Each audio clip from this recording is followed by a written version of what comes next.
Banyak juga dari kita berharap mendapatkan beasiswa, melanjutkan kuliah tanpa harus membayar dengan uang kita sendiri.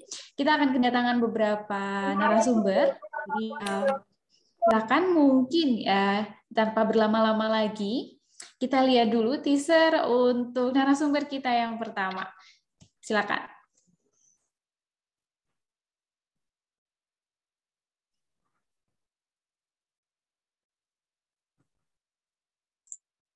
Assalamualaikum, nama saya Angela Puspitasari. Saya adalah alumni angkatan 2010.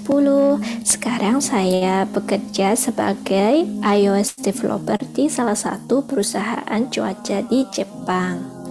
Karena saya juga seorang ibu, maka saya memilih untuk bekerja dari rumah alias remote working. Dan juga jam kerja saya fleksibel dengan total bekerja tetap 8 jam, sehingga saya memiliki waktu untuk antar jemput anak saya sekolah. Karir saya di Jepang ini tidak lepas dari sejarah saya saat berkuliah di Brawijaya. Saat saya kuliah, karena saya suka bahasa Inggris, maka saya juga bergabung dengan formasi. Hal inilah yang mengantar saya untuk mengikuti perlombaan debat. Sempat juga menjadi anggota BPM. Saya juga menjadi penerima beasiswa Astra, sehingga harus membuat acara pelatihan kepemimpinan ke teman-teman mahasiswa lainnya di luar penerima beasiswa. Terakhir pun saya sempat mendaftar sebagai anggota divisi programmer di Rayon.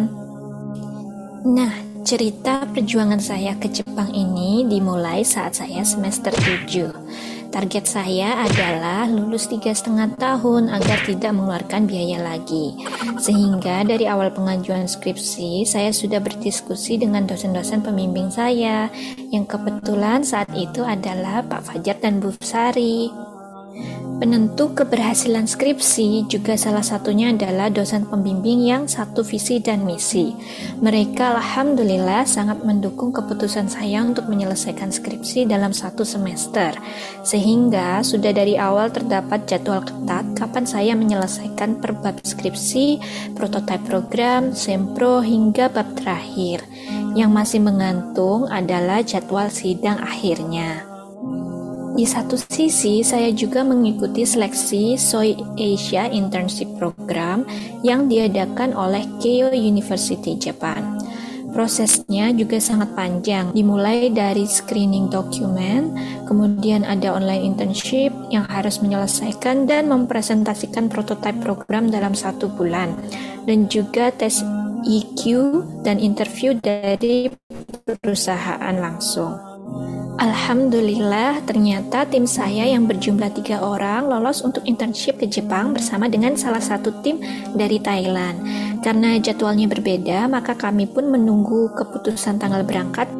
Yang tidak disangka, ternyata jadwal sidang skripsi saya berada di tengah-tengah jadwal internship. Hal ini adalah pilihan yang sangatlah sulit. Mau ke Jepang, apa mau segera lulus ya enaknya? Kemudian, mulailah saya konsultasi. Akhirnya, masih ada jalan terakhir, yaitu video conference antara Tokyo dan Malang. Di tengah-tengah internship, saya pun dibawa ke Keio Kampus Mita yang ada di Tokyo untuk presentasi sidang skripsi saya. Tahun 2014 dulu masih belum ada Zoom, jadi kemungkinan ini menjadi sidang skripsi online pertama yang ada di Philcom. Hasilnya, alhamdulillah saya dinyatakan lulus skripsi dan juga program internship saya dan tim berhasil serta mendapatkan tawaran kerja langsung setelah lulus kuliah. Yang mengejutkannya lagi, karena saya lulus 3,5 tahun dengan IPK cum laude, saya menjadi wisudawan lulusan terbaik dan tercepat di Brawijaya pada periode itu. 6 bulan kemudian, saya berangkat ke Jepang untuk merantau, berkarir, dan berkeluarga di sini hingga sekarang sudah menginjak 7 tahun. Nah, sekarang selain menjadi programmer, saya juga mempunyai hobi baru. Karena musim di Jepang ada 4 dan menawarkan banyak pemandangan dan tempat yang indah, saya pun sering traveling dengan keluarga, apalagi berkaitan dengan pergantian musim. Dan juga banyak sekali tempat yang ramah anak dan ramah muslim, sehingga tidak lupa kami dokumentasikan menjadi video di channel YouTube kami. Bagi yang penasaran, bisa cek di YouTube kami, yaitu Mama Miu Channel. Nah, itulah pengalaman saya hingga saat ini. Semoga bisa diambil sisi positifnya ya, dan membuat kalian semakin semangat untuk menggapai mimpi. Minasan ganbatte kudasai ne, jane.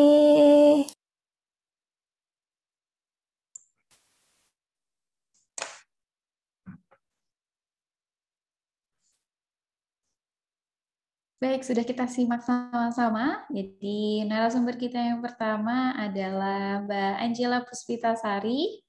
Apakah sudah bergabung dengan kita pagi hari ini? Konnichiwa, Angela-san. Konnichiwa, Assalamualaikum. Waalaikumsalam warahmatullahi wabarakatuh. Perkenalkan, saya Intan, Mbak Angela. Ya, saya Angela, Mbak Intan. Baik, tadi saya lihat dari videonya, wah ini menarik sekali. Terhitung berarti sudah 7 tahun ya Mbak di Jepang. Di kota mana kalau boleh tahu tepatnya Mbak? Tinggalnya saya di Tokyo, di Shibuya, tapi kerjanya itu sebenarnya di Chiba. Jadi karena remote working, jadi bisa. Berarti masih bisa ya. Jadi kalau Iya. dulu berarti commute-nya harus setiap hari dari Tokyo ke Chiba seperti itu atau bagaimana? Kalau dibutuhkan ya harus mau nggak mau Tokyo Chiba. Cuman karena mungkin cuman 1 atau 2 kali maksimal 1 bulan, jadi nggak masalah. Dulu sih awalnya Oh, masih di Chiba, berhubung anak oh sekolah tempat kita tinggal. pindah, iya kita pindah ke deket sekolahnya di Tokyo. Oh, oke, siap-siap. Baik, jadi mungkin saya juga banyak hal nih yang ingin saya tanyakan. Dan tadi Mbak Angela juga sudah sharing bagaimana aktivitas ketika semasa kuliah. Mbak Angela ini juga aktif dalam beberapa organisasi, termasuk juga mendapatkan beasiswa Astra. Nah, gimana dulu Mbak caranya membagi waktu?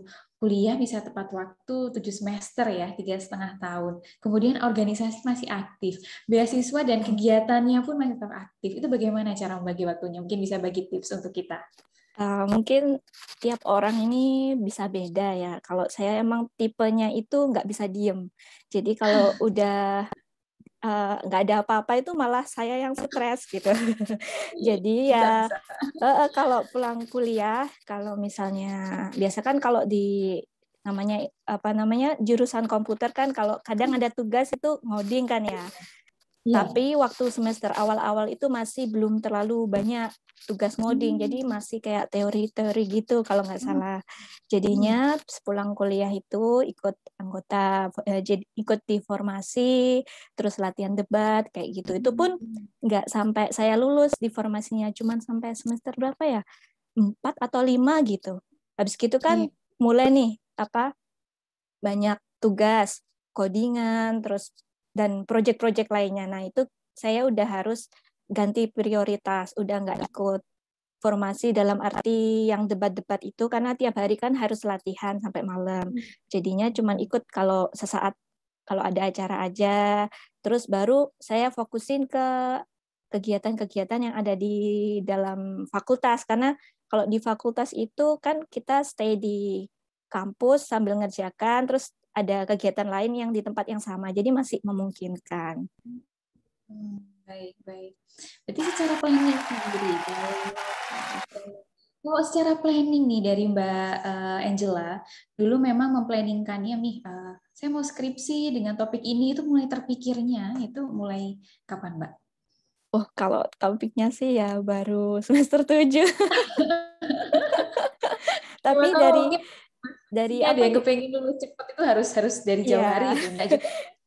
kalau lulus cepetnya itu udah dari awal masuk kuliah sih, pengennya lulus Oh cepat. ya. Emang apa namanya kan, saya juga bukan dari keluarga yang mampu. Kalau semakin lama itu pasti biayanya semakin bengkak. Dulu itu bukan bayar per tahun, per semester. Jadi beda 1 semester aja beda kan bayarannya. Iya, betul Jadi terasa. motivasinya uang. Betul, betul. Nah, waktu dulu pengalaman yang internship itu kan Mbak mulai berkenalan dengan perusahaan yang saat ini itu juga kan dari pengalaman internship ya waktu itu. Nah, ketika tantangan, jadi menurut Mbak sendiri kan itu juga ada apa ya, sesama mahasiswa tapi dari negara lain. Kalau menurut Mbak sendiri bagaimana sih kita itu untuk ya mempunyai nilai jual lah, saya bilang keunggulan kompetitif supaya bisa bersaing di antara ya banyak juga talenta dari luar yang mungkin ya bagaimana ya, persaingan kan tetap harus ada. Nah, kalau dari Mbak Angela sendiri, apa sih tipsnya dari segi meningkatkan kemampuan seperti itu? Dulu gimana ya? Sepertinya itu ya tergantung perlombaan yang diikuti atau internship yang diikuti. Karena kita kan jurusannya komputer, otomatis yang pertama itu skillnya pemrograman. Tapi dalam komputer itu kan macam-macam. Pemrograman itu bisa dari back end atau front end, ya kan? Back end itu misalnya dari database dan lain sebagainya sampai udah diolah, sedangkan front end itu dari data yang kita punya lalu ditampilkan ke user. Nah, kebetulan pada waktu itu satu tim itu kita lumayan beda-beda. Jadi saya bagian front end, teman saya ada yang back end, ada yang full stack. Jadi full stack itu dia itu juga mengisi kekosongan yang tidak bisa dilakukan oleh teman yang lain gitu. Jadi emang pertama skill, kedua tuh kerja tim.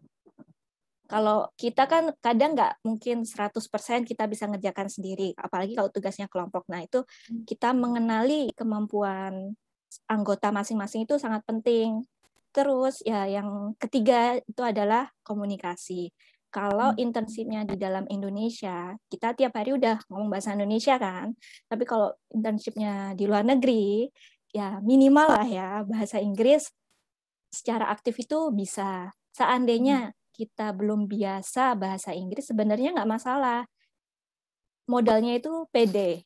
Nah, kalau udah pede, ya kita bisa pakai body language kan. Jadi misalnya mau nunjukin kita presentasi mengenai website, nah kita tampilkan aja websitenya, ini tujuannya buat ini. Nah, poin-poin penting aja disampaikan itu juga salah satu udah bentuk komunikasi. Jadi kalau misalnya masih belum 100% pede, maksudnya aktif bahasa Inggris, PD itu munculkan dulu gitu yang pertama. Jadi mungkin dari kombinasi beberapa poin itu akhirnya bisa kepilih. Tapi dulu sebenarnya juga saya nggak nyangka karena kan nggak cuma dari Indonesia ya, apalagi yang berkompetisi itu sama-sama bukan dari negara yang bahasa utamanya bahasa Inggris. Jadi sama semuanya jelek semua bahasa Inggrisnya nggak masalah. Iya ya, betul. Jadi mungkin kombinasi antara soft skill dan hard skill. Hard skill jangan dilupakan, apalagi kalau untuk yang mahasiswa di bidang ilmu komputer ini ya harus selalu meningkatkan kompetensi, ikut training atau mungkin nambah pengalaman dengan internship tadi. Dan kalau Mbak Angela bilang kemampuan bahasa juga penting, apalagi di masa sekarang. Kalau sudah cita-citanya juga ingin ke luar negeri, ya minimum bahasa Inggris ya, Mbak ya. Berarti ini sekarang kalau sudah 7 tahun bahasa Jepangnya udah fasih dong ya. Enggak juga. Kalau bahasa sehari-hari masih bisa dan masih bisa dimengerti lah ya. Cuma Iya, betul, betul. karena pekerjaan utama kan dalam coding, jadi itu kadang masih nggak terlalu dipakai bahasa Jepangnya, cuma bahasa komunikasi yang biasa, diskusi biasa. Jadi bukan yang kayak saya harus ngomong ke customer gitu. Oh, itu masih belum bisa angkat tangan saya. Susah soalnya belajar Istilahnya bahasa Jepang. berbeda ya, betul. Tidak langsung berhadapan dengan customer, dan kalau dengan customer berarti kan menggunakan bahasa Jepang yang harus sopan ya, yang sesuai dengan Iya. marketing language-nya yang di sana sudah umum digunakan, betul betul. Kalau dari video tadi, ini kan juga ada menyebutkan tentang di Filkom dulu kuliahnya, salah satu penentunya adalah kan memang untuk melulus cepat skripsi dengan dosen yang juga mempunyai satu visi dan misi. Kalau kenangan Mbak yang lain selama berkuliah di Filkom itu seperti apa? Sudah tahu belum Mbak, gedung Filkom sudah baru?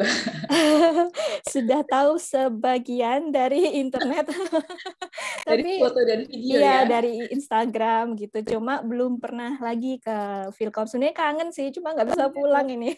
Harus kunjung-kunjung ke sini kalau udah corona sudah mulai aman, sudah mulai melandai, mungkin bisa main sini. Gimana Mbak kenangannya dulu ketika kuliah di Filkom?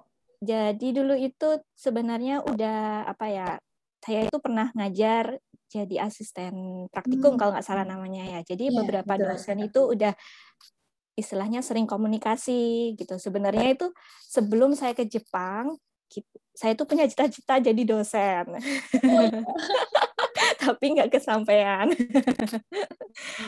Ya niatnya dulu habis dari apa namanya, kalau sebelum tahu ada internship ini itu niatnya ya habis dari kuliah nanti kemungkinan cari beasiswa lah ya, lanjut kuliah lagi terus bisa jadi dosen. Ternyata jalannya berbeda, nggak apa-apa lah belok dikit gitu. Jadi Rezekinya kemungkinan di situ. rezekinya di sini. Beberapa dosen itu beberapa ya lumayan banyak dulu kenal, tapi nggak tahu kalau sekarang kayaknya banyak yang ganti ya dosennya, banyak yang baru juga. Tapi masih pembimbing skripsinya Mbak Angela masih ada kan? Iya iya Alumni masih. dan besar ini.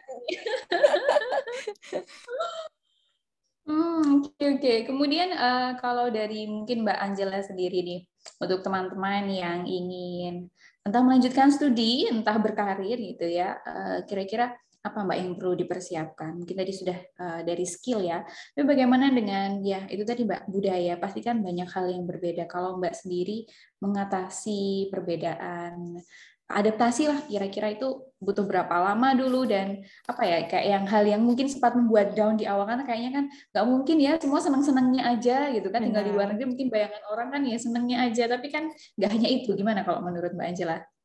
Kalau saya itu gimana nggak ya, nggak sadar kapan down-nya, cuma tiba-tiba aja down. Dan itu nggak di awal malah. Awal itu ya namanya Excited ya? juga, nah iya excited karena baru pertama kan ke Jepang, baru pertama tinggal di luar negeri itu rasanya itu kan senang, semua serba mandiri, terus banyak pemandangan, terus tempat-tempat itu kan semuanya baru. Sebulan, 2 bulan oke lah ya. Terus berapa bulan itu mulai deh karena saya ini ya kerja, jadi itu masih agak ke distraksi kerja, jadi masih belum terasa. Terus setelah itu beberapa bulan saya di sini kan saya memutuskan untuk menikah. Nah balik kan ke Indonesia sekitar 1 bulan, terus kembali lagi ke Jepang. Itu enggak beberapa bulan ya, hampir setahun apa ya saya lupa. Terus balik lagi ke Jepang. Nah justru merasa down-nya itu setelah nikah karena merasa kan banyak peran-peran baru. Setelah itu beda juga kalau di Indonesia kita bisa ada orang tua yang bantuin atau yang istilahnya kayak nasehatin terus nunjukin caranya dan lain Dan sebagainya. konsultasi ya. Iya, habis gitu ada yang membantu secara fisik, intinya begitu. Enggak. Di sini itu pertama orang Jepang kan nggak ada yang punya pembantu. Yang Betul. kedua, yang orang asing selain diplomat nggak boleh bawa pembantu. Jadinya agak ini pertama agak shock ya udahlah sebisanya gitu. Terus nambah lagi nih, terus setelah punya anak lebih repot kan. Itu lebih stres lagi. Akhirnya terus saya itu mikir apa karena kurang komunikasi ya sama orang Indonesia. Akhirnya waktu saya jalan-jalan ke salah satu masjid yang baru dibangun waktu itu di Chiba, namanya Masjid Nisi Chiba. Di situ saya ketemu sama ibu-ibu orang Indonesia. Akhirnya diajakin nih pengajian. Ternyata setelah pengajian itu lumayan stresnya itu turun. Ini antara karena saya ketemu komunitas atau emang rohani saya nih yang kurang gitu. Ya, betul, betul. Iya, setidaknya berarti menemukan apa ya, sesama pejuang gitu ya, sesama pejuang rantau untuk akhirnya bisa bertukar pikiran. Nah, mungkin ini tadi sudah saya yang tanya-tanya terus. Dari audiens kita banyak dong yang mungkin masih penasaran, ingin tahu bagaimana sih kehidupan di Jepang, berkarir di sana dan juga apalagi sampai 7 tahun berarti kan sudah pengalamannya banyak nih. Silakan mungkin dari audiens boleh untuk raise hand atau menuliskan pertanyaannya di kolom chat. Kami terbuka sekali. Udah paham semua. Oh, enggak juga dong. Silakan dari audiens di sini, mungkin Bapak Ibu, dosen atau teman-teman mahasiswa atau alumni juga di sini mungkin banyak alumni sama seperti Mbak Jal, tapi mungkin angkatannya berbeda ya Mbak. Angkatan di atas atau di bawah saya juga kurang tahu. Siapa saja yang hadir. Oke, sambil menunggu, mungkin jika nanti ada pertanyaan dari kolom chat atau dari audiens di sini ada yang raise hand. Saya juga ingin bertanya nih Mbak, kalau dari segi tadi persiapan, misalnya nih Mbak kan kalau ini kan internship ya, jadi kayak sudah ada pengantarnya persiapan lewat internship sebelum akhirnya bekerja. Tapi jika mungkin mahasiswa ini tidak memiliki pengalaman internship, butuh menyiapkannya lebih baik itu dari semester berapa ya? Kalau untuk persiapan internship, misalnya luar negeri. Misalnya berangkat ke luar negeri gitu, Oh, menyiapkannya kalau kira-kira. berangkat ke luar negeri sih itu kayaknya nggak bisa terlalu jauh juga menyiapkannya. Cuman yang pasti itu harus dari sisi persiapan bahasanya sih ya. Oh, itu ada pertanyaan. Iya, itu ada dari Oh, Butari. dari Budia, Masya Allah, Budia, apa kabar? Apa kabar, Angela? Alhamdulillah, gimana kabarnya Budia? Sehat, lama banget ya kita nggak ketemu ya. Iya, terakhir cuma waktu skripsi ya Bu, maaf ya Bu. Ini ada pertanyaan dari Budia. Mbak Angela kan punya YouTube nih, gitu kan. Terus udah berapa lama nih dan kerja, kemudian juga masih tetap jadi YouTuber kan nggak gampang nih Mbak, masih ada ngedit dan lain-lain. Tapi bagaimana Mbak apa ya menjalani peran yang berbeda seperti itu? YouTube sebenarnya ini sampingan aja sih. Jadi kalau nggak ada deadline, itu baru bisa bikin YouTube. Makanya nggak teratur. Biasanya kalau YouTuber asli, dia kan ada jadwal Senin Kamis tiap minggu paling nggak sekali. Kalau saya kalau ada waktu kayak gitu. Iya, iya. Oke, satu lagi nih ada Pak Fajar ya. Ini ada sudah pertanyaannya. Mbak Angela, monggo Pak Fajar. Assalamualaikum Mbak Angela, apa kabar? Waalaikumsalam Pak Fajar, alhamdulillah. Oke, Mbak Angela, yang bikin saya kepo nih, Mbak Angela kan di sana programmer ya? Iya Pak. Programmer. Nah, kira-kira dulu waktu pertama kali bekerja sampai di sana ngapain Mbak Angela? Kira-kira ada kecocokan nggak ya dengan yang kita pelajari sama-sama di Philcom? Atau di sana memang dilatih kembali?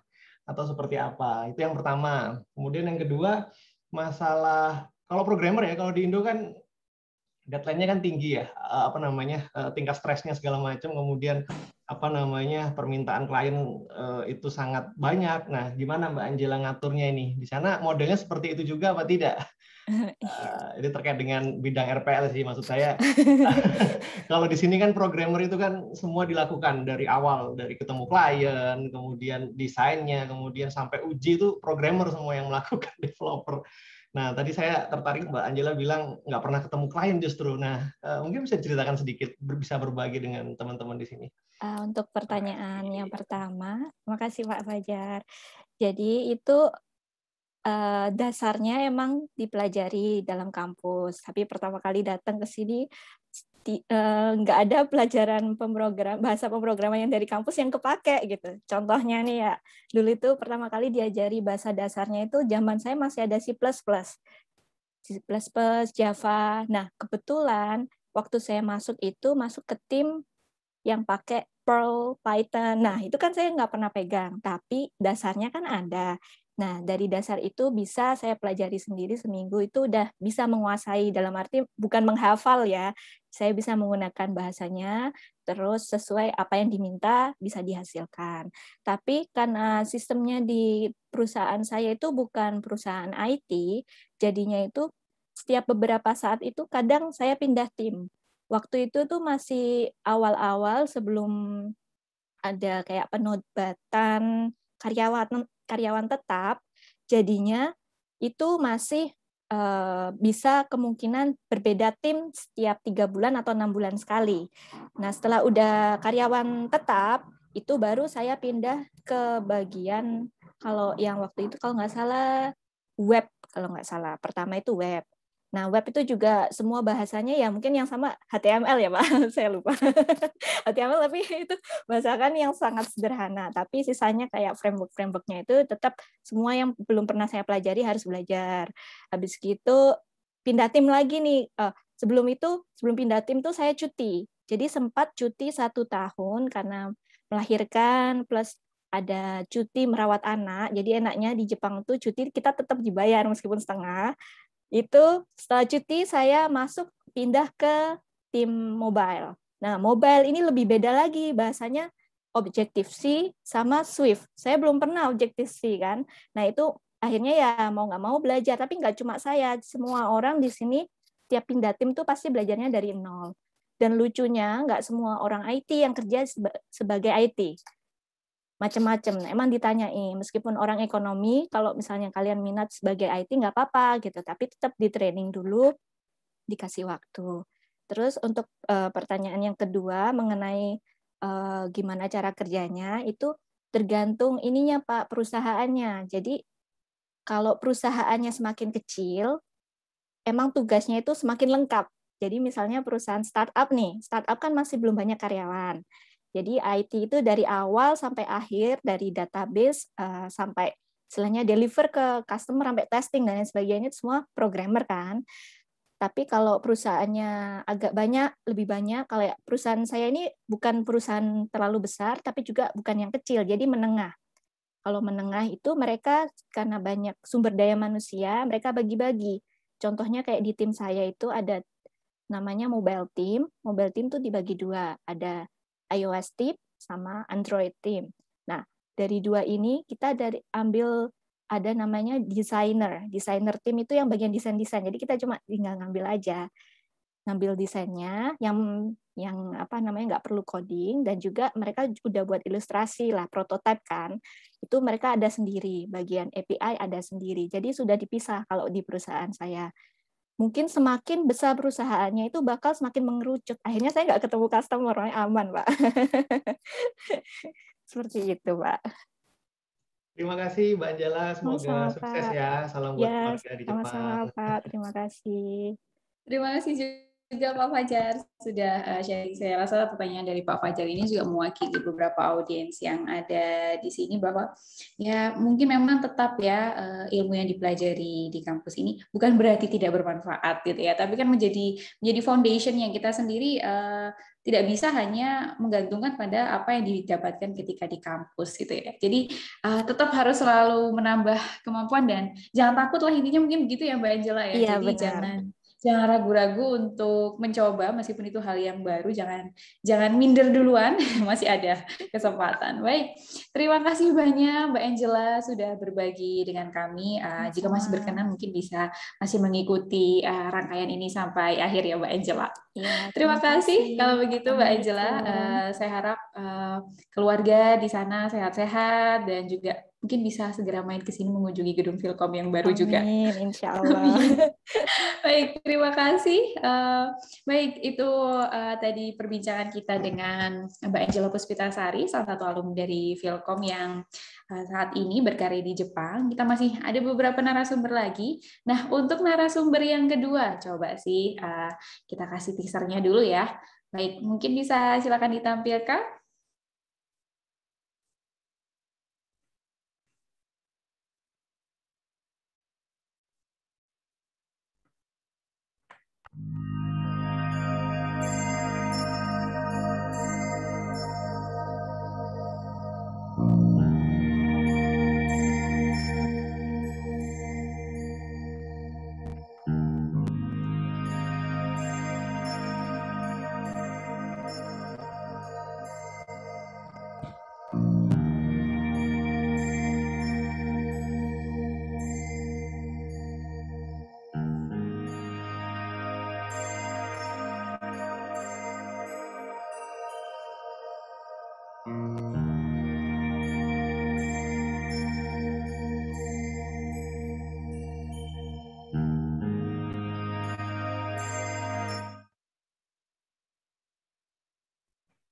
Baik, tadi sudah kita saksikan sama-sama ada teaser untuk narasumber kita yang kedua, ada Mas Fuad dan Pradivan. Saat ini juga berkarir di Jepang, dan jika bisa saya bacakan sedikit untuk CV singkatnya Mas Fuad. Mas Fuad sendiri adalah alumni dari Filkom angkatan tahun 2011. kemudian memiliki beberapa pengalaman pekerjaan baik di dalam maupun luar negeri.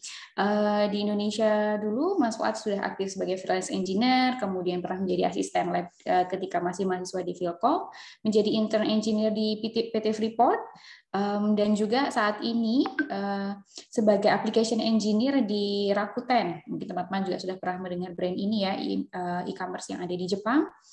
Dan untuk Mas Fuad sendiri juga nggak kalah nih prestasinya dengan Mbak Angela tadi. Mas Fuad aktif di keorganisasian di tingkat fakultas, di Ketua Angkatan, kemudian Advokesma di BEM Philcom, Wakil Ketua IMSI pada tahun 2014, dan masih mengikuti jejak dari Mbak Angela tadi, Mas Fuad juga menjadi wisudawan Philcom terbaik pada tahun 2015. Baik, kalau begitu kita undang sama-sama Mas Fuad. Assalamualaikum, konnichiwa Fuad-san. Waalaikumsalam. Konnichiwa Mbak Intan. Osashi-buri desu. Baik, terima kasih sudah meluangkan waktunya ya di Jepang. Berarti sekarang sudah jam berapa nih? Berarti sesi 2 jam ya, kita berarti 12.30. Ya, setengah 1. Baik. Mungkin juga karena Mas Fuad ini, meskipun sama-sama di Jepang, saya rasa pengalamannya tentu tidak sama dong dengan Mbak Angela. Mungkin boleh diceritakan sedikit gitu ya, mungkin awal mulanya bisa sampai bekerja di Rakuten, dan pekerjaannya di Rakuten ini, tadi kan judulnya aja ya, jabatannya Application Engineer. Bisa diceritakan lebih lengkap mungkin. Oke, jadi sekarang saya kerjanya di e-commerce company di Jepang, salah satu yang paling gede juga di sini. Saya kerjaannya bagian iklan. Jadi tanggung jawabnya ini untuk maintain platform supaya advertiser atau orang-orang yang iklan itu bisa nge-promote barang-barang yang dijual di platform e-commerce-nya ini.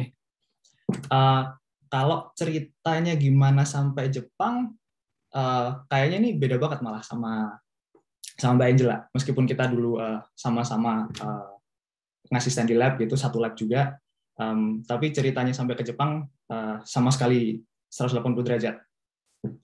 Jadi dulu ceritanya waktu saya masih kerja di Malang, di software house di belakang, di daerah Tunggul Wulung situ, di belakang Brawijaya, sekitar 2 tahun mungkin waktu itu. Terus di kampus kan ada organisasi kemahasiswaan, KBMSI yang waktu dari jurusan. Terus habis itu salah satu programnya EMSI waktu itu ini suka ngepostin job opening atau rekrutmen. Nah, terus lihat deh di situ mereka nge-repost announcement dari Rakuten yang mana waktu itu sampai sekarang sih ada kantor di Singapura. Terus mereka open rekrutmen. Nah, terus salah satu poinnya ini tulisannya adalah all paid expense trip ke Singapura. Terus saya mikir, wah, lumayan nih ya, interview doang bisa jalan-jalan ke Singapura gitu kan, gratis. Ya udah deh, terus daftar dari situ. Dan yang saya impress dari interviewnya adalah cepat banget waktu itu. Interview cuma 1 hari, 2 kali interview dalam jangka waktu sekitar 4 jaman. 15 menit kemudian, terus langsung si manajer ini keluar ngasih saya offer. Uniknya offernya itu nggak ke Singapura, tapi ke Jepang.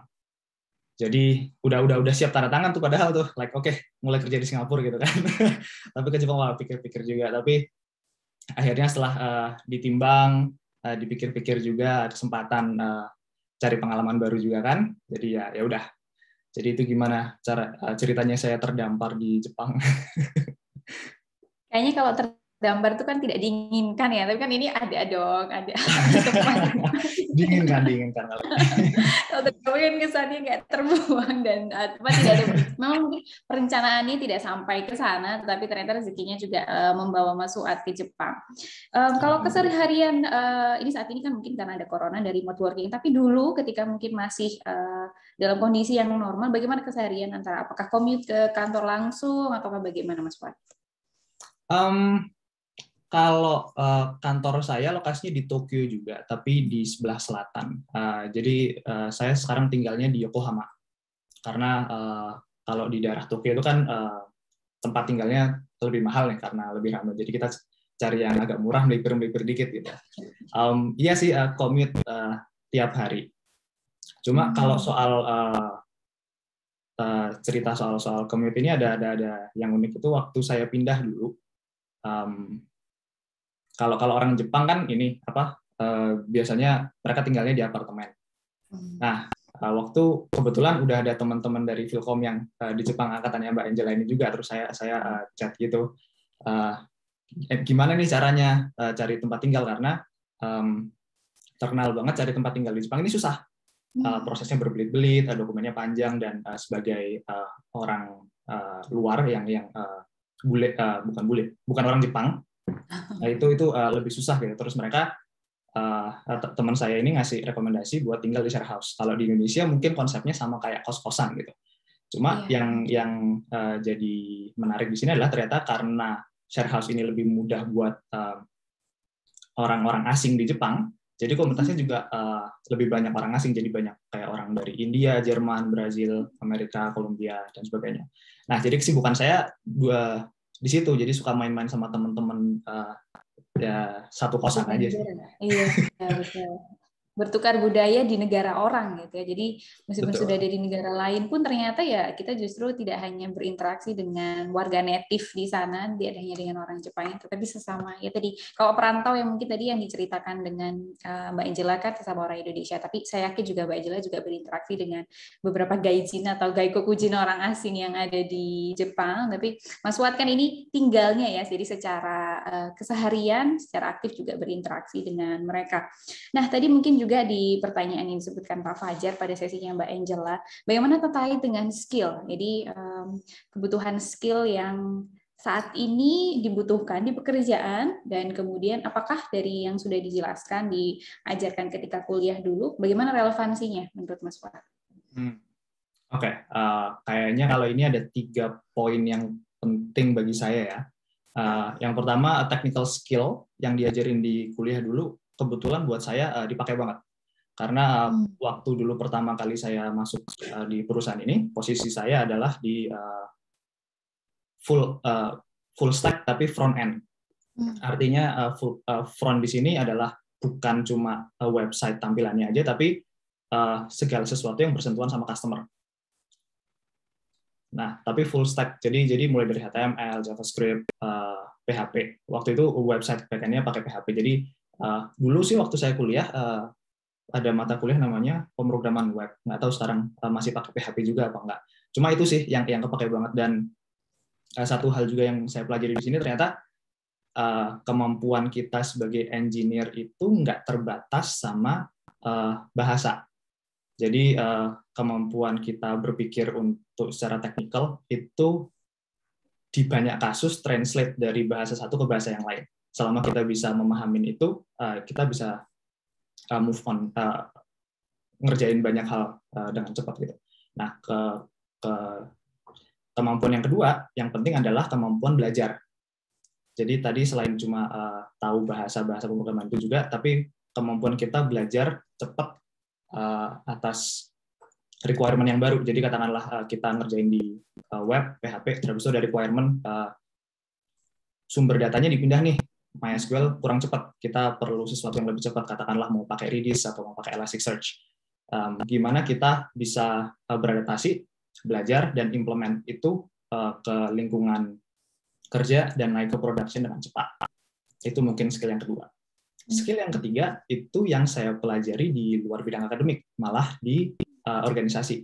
Jadi gimana kita komunikasi, gimana kita negosiasi, gimana kita memastikan segala yang perlu dilakukan itu bisa dieksekusi dengan baik, benar, dan akurat.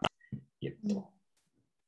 Wah, berarti memang ya lagi-lagi harus ada keseimbangan antara hard skill dan soft skill. Technical skill aja, sepintar apapun ngodingnya, ketika ngomong sama komunikasi sama orang, sama atasan, sama rekan kerja juga sulit, malah akan menyulitkan diri sendiri ya. Bagaimana dengan kemampuan bahasa? Kalau Mas Fuad sendiri juga apakah ketika mungkin kita bekerja di negara lain gitu ya, yang bahasanya bukan English, bukan native language di situ, itu bagaimana ya, menurut saya kayak bagaimana sih penerimaan orang di Jepang sendiri terhadap orang asing yang mungkin tidak mengerti bahasa mereka, atau ya kita berusaha gitu ya, mungkin saya rasa Mas Fuad juga berusaha untuk bisa memahami bahasa Jepang, tapi dari mereka sendiri bagaimana? Apakah menjadi sebuah halangan, menjadi tembok penghalang, atau bagaimana?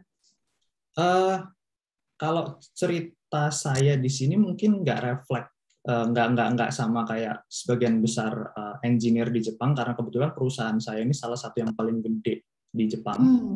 Dan kita ada sebuah program beberapa tahun lalu namanya Englishnization. It's not even a real English word, gitu. Tapi intinya adalah dipaksain ya, itu bahasanya bikin kosakata baru. Bener banget. Tapi idenya justru yang oke. Jadi si CEO perusahaan, founder perusahaannya ini, dia ingin dia ingin kita, perusahaan Rakuten ini punya talent dari seluruh dunia. Mereka pengen the best, it doesn't matter dari mana asal mereka. Jadi mewajibkan semua pegawai di perusahaan saya, nggak peduli background dari manapun, termasuk orang Jepang, untuk berkomunikasi pakai bahasa Inggris. Itu juga alasan saya kenapa kok berani masuk ke perusahaan ini, karena saya tahu untuk di dunia kerja, at least saya nggak butuh bahasa Jepang. Gitu. Jadi ya spesifik di satu, mungkin ada beberapa perusahaan lain yang sama, cuma kayaknya nggak semua kayak gitu. Dan kalau skill bahasa Jepang saya sendiri jauh di bawahnya Mbak Angela. Saya levelnya cuma bisa pesen makanan di warung doang. Yang penting bertahan hidup bisa, nggak apa-apa. Yang penting bertahan hidup. Karena itu juga yang dibutuhkan kan kalau di pekerjaan kan, ya mungkin juga karena bidang komputer ya, justru isi pekerjaan kita itu sudah ya dengan bahasa pemrograman itu tadi juga lebih terbantu. Mungkin ya sambil jalan kan, jadi maksud saya ini juga menjadi tips bagi teman-teman, tidak perlu ragu meskipun belum tahu persis gitu ya, belum menguasai secara penuh bahasa di negara yang ingin dikunjungi, bukan berarti menjadi batu penghalang gitu ya. Kita kalau misalnya dengar dari cerita Mbak Angela sama Mas Wak tadi ya, paling nggak pede gitu kan, pede dan masih ada body language yang sekiranya ini bisa dipahami oleh semua orang. Tunjuk kanan, tunjuk kiri gitu ya. Cuma kalau boleh nambahin dikit lagi juga, mungkin satu hal yang saya notice dari ceritanya Mbak Angela sama di tempat saya itu, banyak orang-orang di sini sangat menyadari bahwa nggak ada orang yang tahu semuanya. Jadi kalau katakanlah di dunia kerja klien atau bos minta sesuatu yang baru, hampir pasti mereka selalu ngasih kita waktu untuk belajar. Jadi selama kita bisa punya kemauan yang kuat itu tadi, terus bisa belajar dengan cepat, insya Allah lancar. Nah, Mas Fuad kan juga tadi saya baca dari CV-nya kan juga punya pengalaman bekerja di Indonesia ya. Mungkin bisa share sedikit apa ya perbedaan signifikan antara bekerja di Indonesia dan di Jepang? Perbedaan signifikan mungkin pertama culture-nya kali ya, karena tadi saya cerita di tempat saya pakai bahasa Inggris, jadi kita punya banyak orang-orang luar Jepang juga. Kalau nggak salah ingat sih, tahun lalu statistik Departemen Engineering kita itu 90% bukan orang Jepang. Jadi di situ budaya dari berbagai macam negara ini bersatu. Jadi kita yang pertama harus bisa paham bedanya cara komunikasi masing-masing orang. Gimana ketika kita ngomong sesuatu yang dipahami sama orang lain ini bisa beda gitu. Kemampuan untuk adaptasi di situ yang pertama. Yang kedua, inisiatif kali ya. Jadi kalau di sini, at least inisiatif masing-masing pegawai itu sangat amat dihargai. Ketika kita menemukan sesuatu yang salah, kita nggak perlu nunggu bos atau nunggu perintah ini benerin itu benerin gitu. Ketika kita bisa discover, menemukan masalah dan kita ajukan gimana nih cara nyelesainnya gitu, itu sangat diapresiasi sekali gitu. Bahkan banyak orang yang sering ngejar itu supaya image-nya naik, terus jadi naik gajinya juga makin cepat gitu. Jadi jalan karirnya juga makin lancar. Berarti itu ya mungkin ya inisiatif itu ya. Jadi bahkan menurut saya juga ya dari pengalaman mungkin ya kayak di kelas ini juga kan inisiatif dari mahasiswa itu kan juga penting ya. Jadi dibiasakan tidak perlu menunggu arahan khusus, tapi selama ini masih relevan gitu ya dan masih dalam batas yang tepat, kita sendiri juga bisa untuk mengajukan opini dan berdiskusi dengan rekan kerja, karena siapa tahu dengan itu juga perusahaan kita gitu ya akan bisa berkembang dengan lebih cepat. Baik, mungkin juga nih tadi sudah saya sampaikan di kolom chat, Silakan untuk audiens yang hadir pada webinar pagi ini. Apakah ada pertanyaan untuk Mas Fuad? Silakan. Jadi boleh mengajukan lewat chat, saya akan bantu bacakan, atau jika ingin raise hand dan langsung berbicara dengan Mas Fuad juga kita bisa. Oke, jadi kapan lagi nih gitu ya, ada alumni yang sudah meluangkan waktunya di weekend setelah kesibukan, jadi mungkin sempatnya hanya weekend gitu ya. Ini udah diluangkan sekali waktunya. Tapi untuk mungkin sambil menunggu, oh ya dari Mas Fuad mungkin ada yang mau disampaikan, boleh? Iya, ini tadi ada pertanyaan dari Mbak Tuti Wardani Hamid. Oh yang, ya betul, ya bisa aja diajukan dua-duanya ini. Iya, gimana caranya ke Jepang tanpa internship? Ya mungkin bisa dengan cara yang saya coba, yang saya jalani gitu, iseng-iseng aja, cari apply opportunity ya.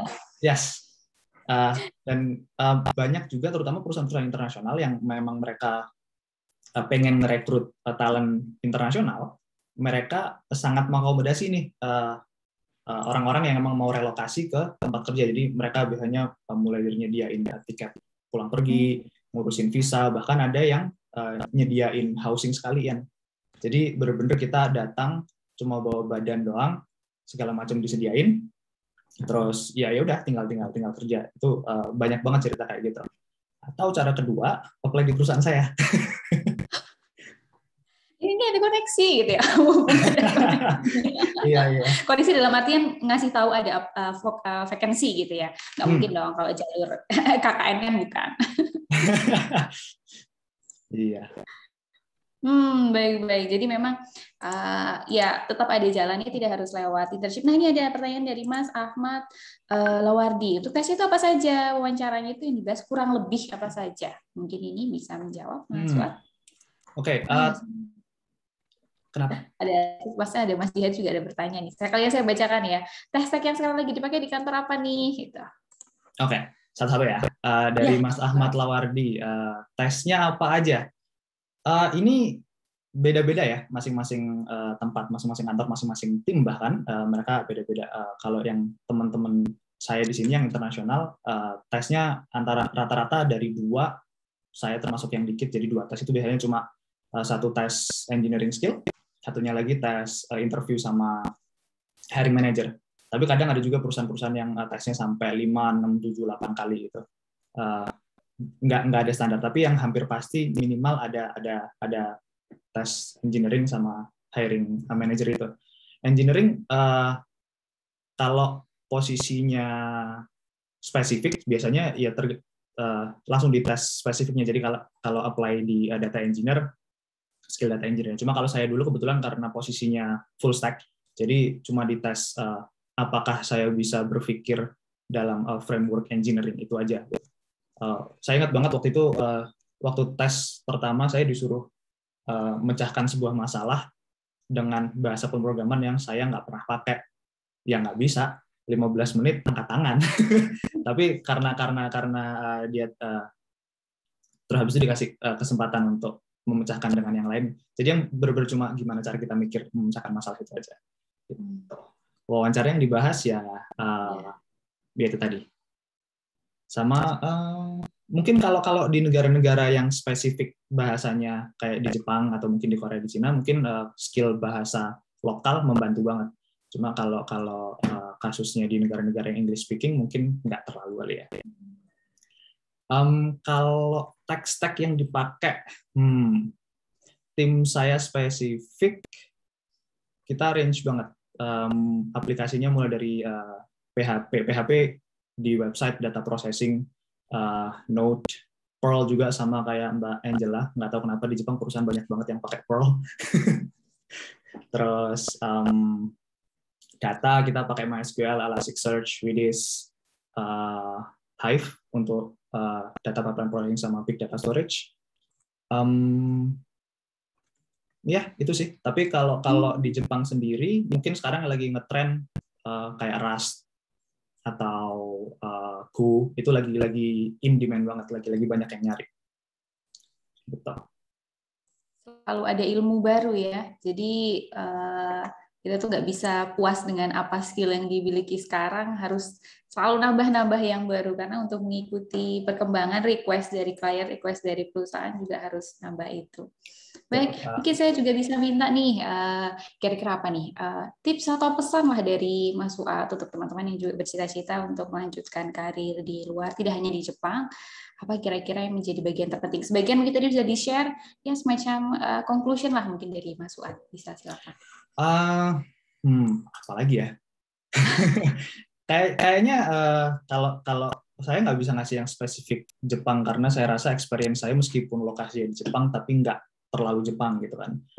Tapi bahasa, kemampuan bahasa itu sangat penting, dan kalau lokasinya nggak tahu mau kemana, ya belajar aja bahasa Inggris. Bahasa Inggris itu sangat penting.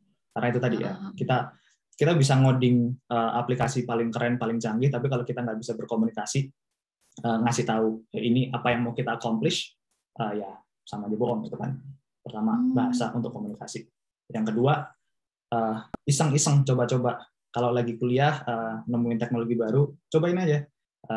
Mungkin sekarang nggak tahu ujungnya di mana, tapi siapa tahu nih 5-6 tahun ke depan ternyata kita jadi expert di bidangnya, terus itu ada yang butuh skill kita. Okay. Sama yang terakhir, sorry? Iya, boleh, silakan dilanjutkan. Oke. Ya, sama yang terakhir, ini kali, jangan takut gagal. Karena, jadi tadi mungkin saya cerita dikit, karena perusahaan saya lumayan banyak open position. Saya sering nih berusaha nyariin teman-teman Indo yang saya tahu memang skillnya oke, dan saya tahu mereka bakal survive buat requirement kerja di sini. Tapi lebih banyak yang karena nggak mau nyoba atau takut gagal gitu. Jadi jangan takut gagal. Itu kata kuncinya dari Mas Fuad ya, jangan takut gagal, coba dulu aja gitu ya. Kalau memang rezeki pasti akan dimudahkan gitu ya, kuncinya juga. Baik, terima kasih Mas Fuad, tapi jangan ini dulu ya. Jangan meninggalkan ini dulu. Jadi kita kan hari ini ada 4 orang narasumber nih. Mungkin saya bisa sambil undang sebentar karena ini ada. Oke, ini mungkin nanti bisa untuk Mas Lawardi ya, ada jawaban tambahan dari Mas Jihad. Mungkin saya bisa undang juga untuk 2-3 orang ya narasumber yang lain. Ada Mbak Angela, kemudian bisa sekaligus saya mungkin perkenalkan singkat ya. Ada Mas Jihad dan ada, saya manggilnya Pak atau Mas nih, Mas Ali Fauzi, mungkin boleh mengaktifkan kameranya. Saya ingin kami dari sini sudah mempersiapkan game kecil-kecilan, jadi semoga nih, jadi mungkin kalau untuk Pak Ali ini saya boleh konfirmasi alumni dari ITS, benar? Ya, saya alumni dari ITS. Manggilnya Mas atau Pak ya? Saya sungkan nih. Tapi masih muda kok, insya Allah di sini semuanya uber-ubernya ini berjiwa muda semua, saya yakin. Jadi saya ada game sedikit gitu ya, jadi mungkin untuk teman-teman terutama mungkin ini yang alumni Filkom ya. Jadi kalau Mas Ali ini merupakan alumni S1 dan S2 dari ITS dan saat ini sedang menempuh PhD di Norwegia. Nanti saya juga akan jelaskan lebih lanjut tentang profil beliau.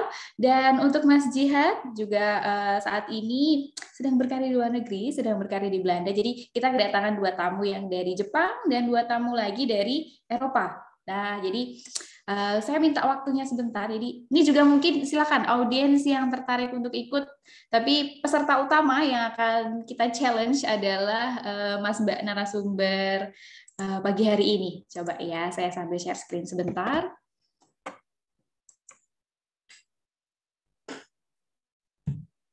Oke, jadi kuis ini adalah kuis untuk menguji ingatan. Jadi kira-kira Mas Mbak di sini ada nggak ya yang masih ingat dengan pengajarnya dulu? Saya kasih hint-nya dulu 1. Adakah yang bisa mengenali siapakah sosok dari foto yang sedang saya tunjukkan ini?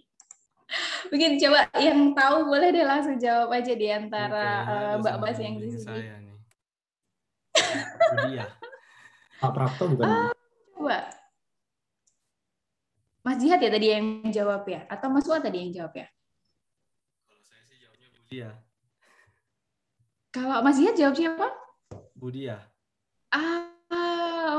Sayang sekali, bukan? Pak Prapto. Atau dari Pak Prapto. Oke. Kalau Angela mungkin Lupa saya, Mbak. masih belum ya, nggak apa-apa. Jadi ini kan masih hint pertama ya. Hint kedua coba, apakah dengan hint kedua ini bisa kembali teringat ini membantu nggak nih hint yang kedua? Jadi terbuka sekarang bagian atas wajah. Coba, atau mungkin Pak Ali tahu? Kelihatannya. Saya tapi masih Pak Wibi ya? Bukan, coba ya. Ada yang sudah tahu? Mas Fuad, coba apa tadi jawabannya? Ayu sih, bukan. Oke, kita lihat lebih lengkap. Oh, Pak Aswin. Jadi bukan. jadi jawabannya Mas tadi ya. Jadi ada dengan Pak Yusi Tironi Mursityo. Saat ini beliau menjabat sebagai Ketua Program Studi Sistem Informasi. Yeay, ini sudah lengkap ya. Oke, masih ada satu lagi ya. Coba kita lihat satu lagi nih. Mungkin di pertanyaan yang kedua ini nggak tahu nih lebih susah atau lebih gampang justru. Siapa kira-kira? Agent nih, Pak Heru. Oh, siapa nih tadi jawabannya? Yang menjawab Mas Ziad. Siapa Mas Ziad? Iya, Pak Heru. Setuju Pak Heru. Pak Heru. Dengan satu hint. Kenapa kok bisa menjawab dia hanya dengan satu hint? Hintnya sudah sangat ini ya, membongkar ya. Sama kelihatan dari ada hint kayak pakai kacamata gitu sih. Jadi oke. Betul. Jadi kita coba buka satu-satu ya. Jadi sudah terjawab. Nah, semakin meyakinkan bukan bahwa betul sekali yang tadi sedang kita tunjukkan hintnya melalui foto ini adalah Heru Warsito. Benar sekali. Terima kasih nih. Jadi nggak lupa ya saudara dosennya meskipun sudah sekian tahun lulus. Jadi memang mungkin ini sekedar intermezzo ya. Jadi nanti kita kalau misalnya kita coba sambil cek waktu nih ya. Jadi ini betul sekali tadi dengan Pak Heru. Satu lagi deh terakhir ya, terakhir. Tadi kan sudah bawa Bapak. Ini saya kasih hint perempuan ya. Saya kasih hint ibu dosen. Kira-kira siapakah ini? Siapakah beliau? Dian. Waduh, langsung terjawab. Hebat sekali. Coba kita lihat. Nah, jadi benar sekali untuk foto yang ketiga kita dengan ibu foto yang ketiga ada dengan Bu Dian pada ini semua ya. Dari foto sudah tahu ini siapa. Canggih-canggih semua. Baik, terima kasih banyak. Nah, ini nanti untuk Mas Ali dan Mas Ziad. Mas Ziad sih sebentar lagi ya. Mas Ali yang akan saya undang setelah ini. Terima kasih untuk Mas Fuad dan Mbak Angela. Jadi untuk sesi berikutnya ini saya akan mengundang saya akan ini ya menunjukkan video singkat teaser dari Mas Ali, mungkin bisa ditampilkan.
Baik, sudah sama-sama kita saksikan tadi video singkat mengenai profil dari Mas Ali Fauzi.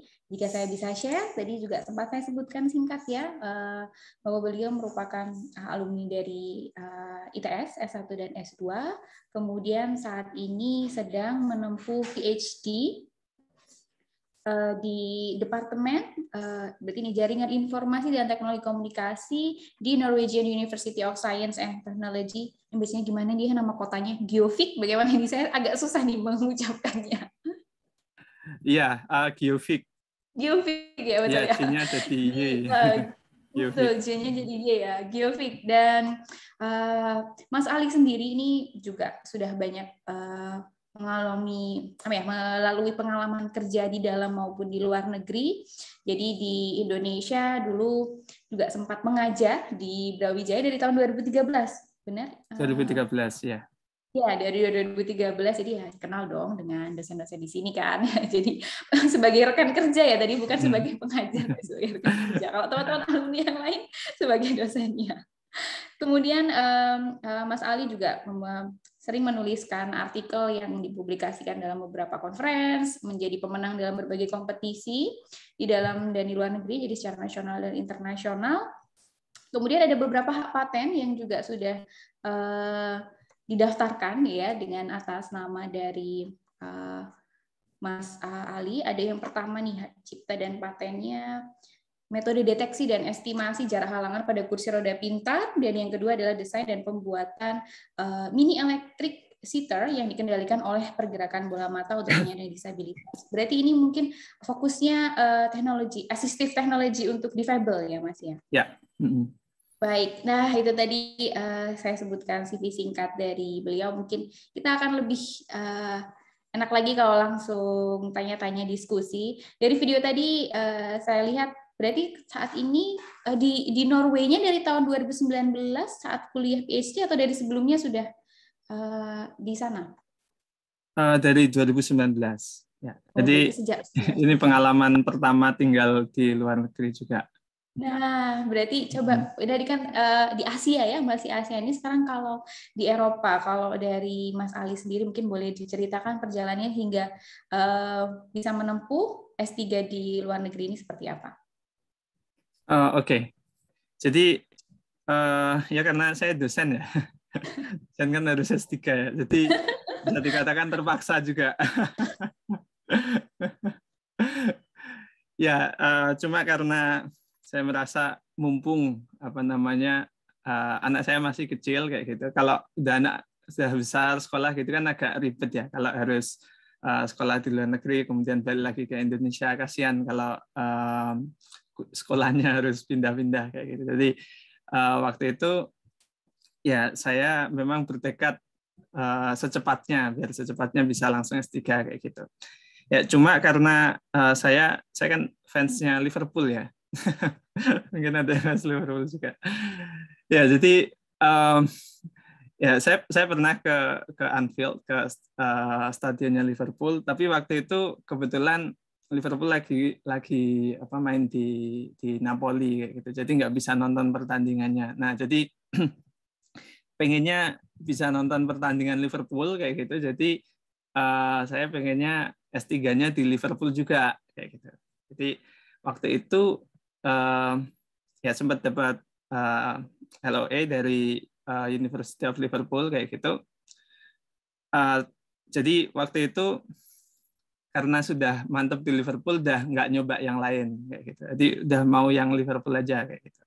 Nah tapi karena di Liverpool ini nggak sama beasiswanya, jadi cuma LOE aja, tapi harus nyari beasiswa sendiri. Berarti kan harus nyari beasiswa. Nah ini prosesnya agak lama karena harus nyari beasiswa sendiri. Nah akhirnya saya nyoba LPDP ya, tapi kebetulan saya ini kelihatannya ya masih kurang kayak gitu, jadi nggak keterima di LPDP kayak gitu.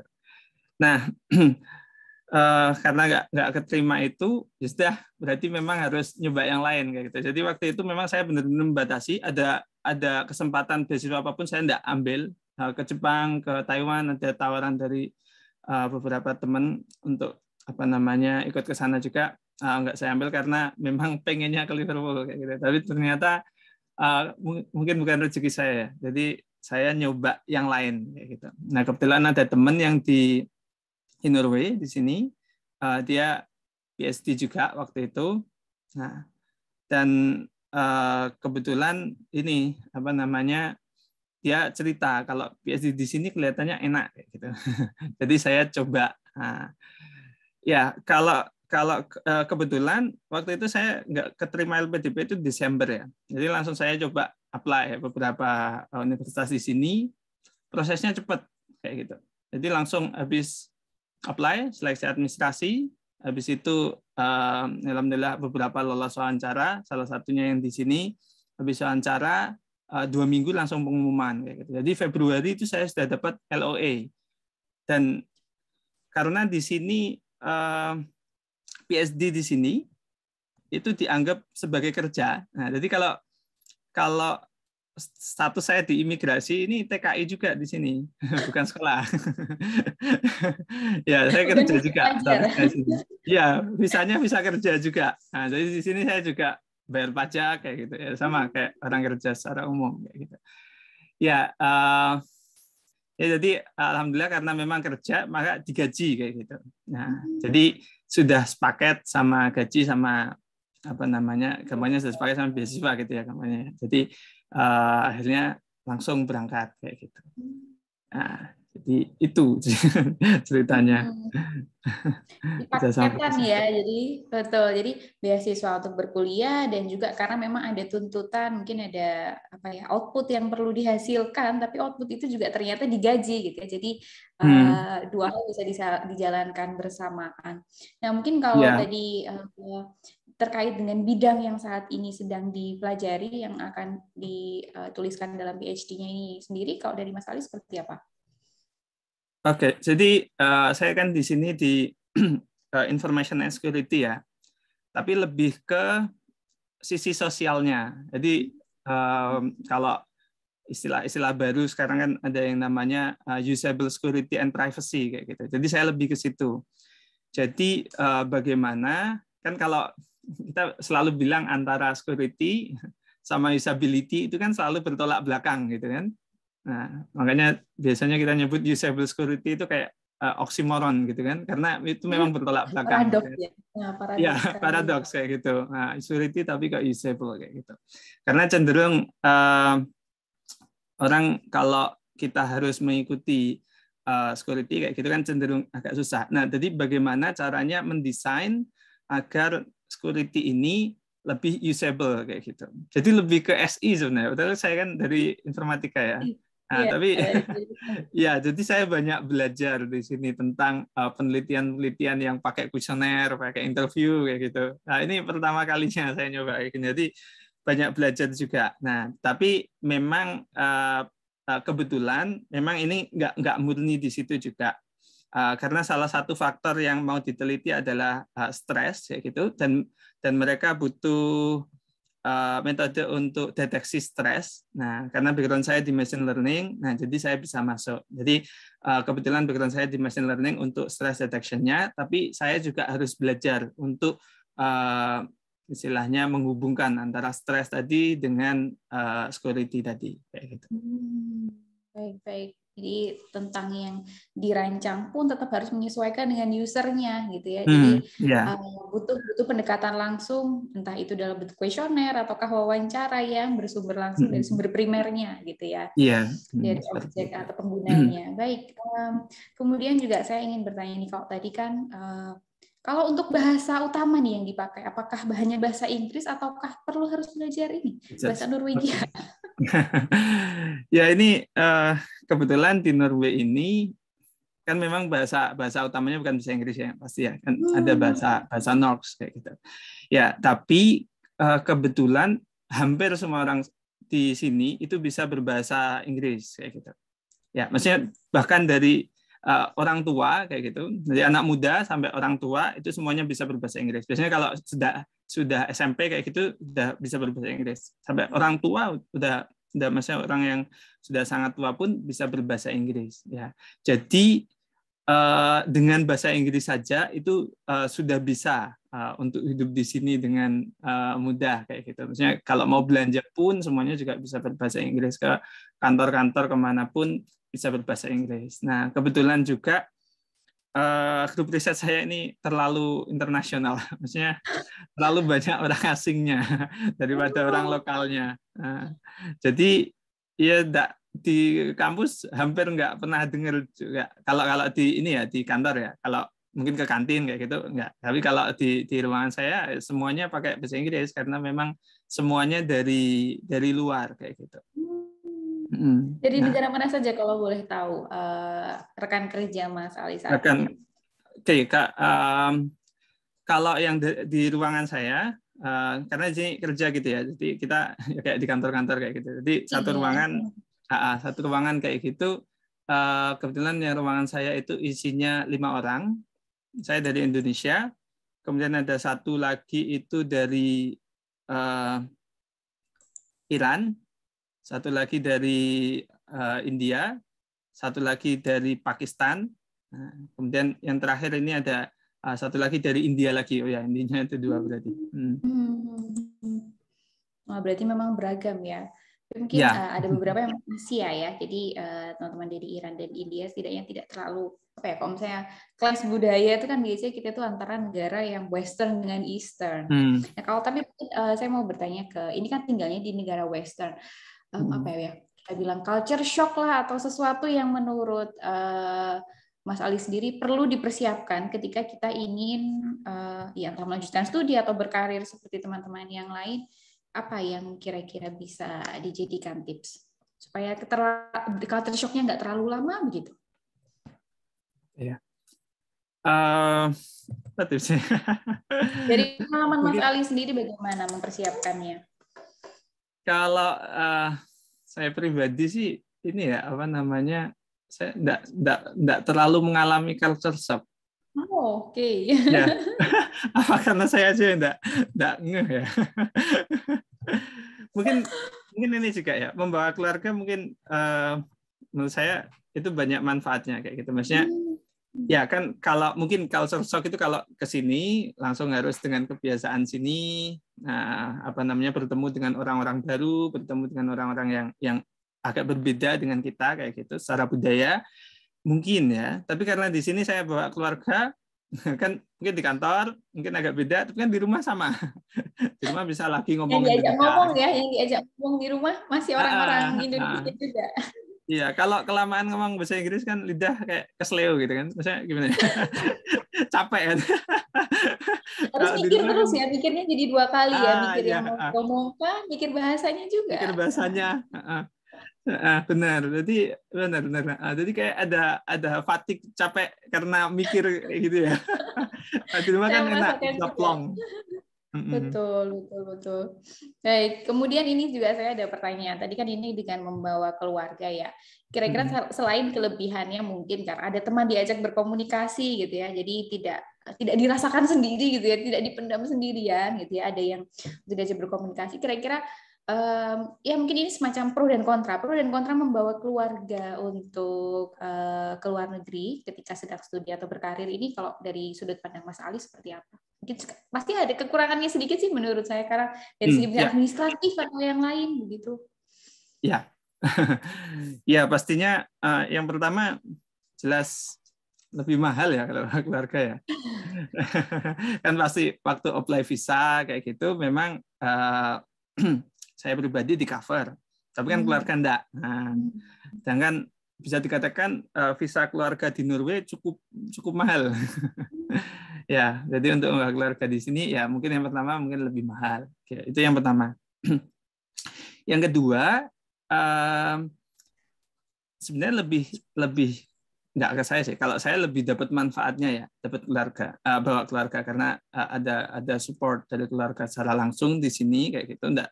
Mungkin kalau keluarga di rumah banyak kepikiran juga. Nah, tapi mungkin yang kasihan malah anak saya gitu kan.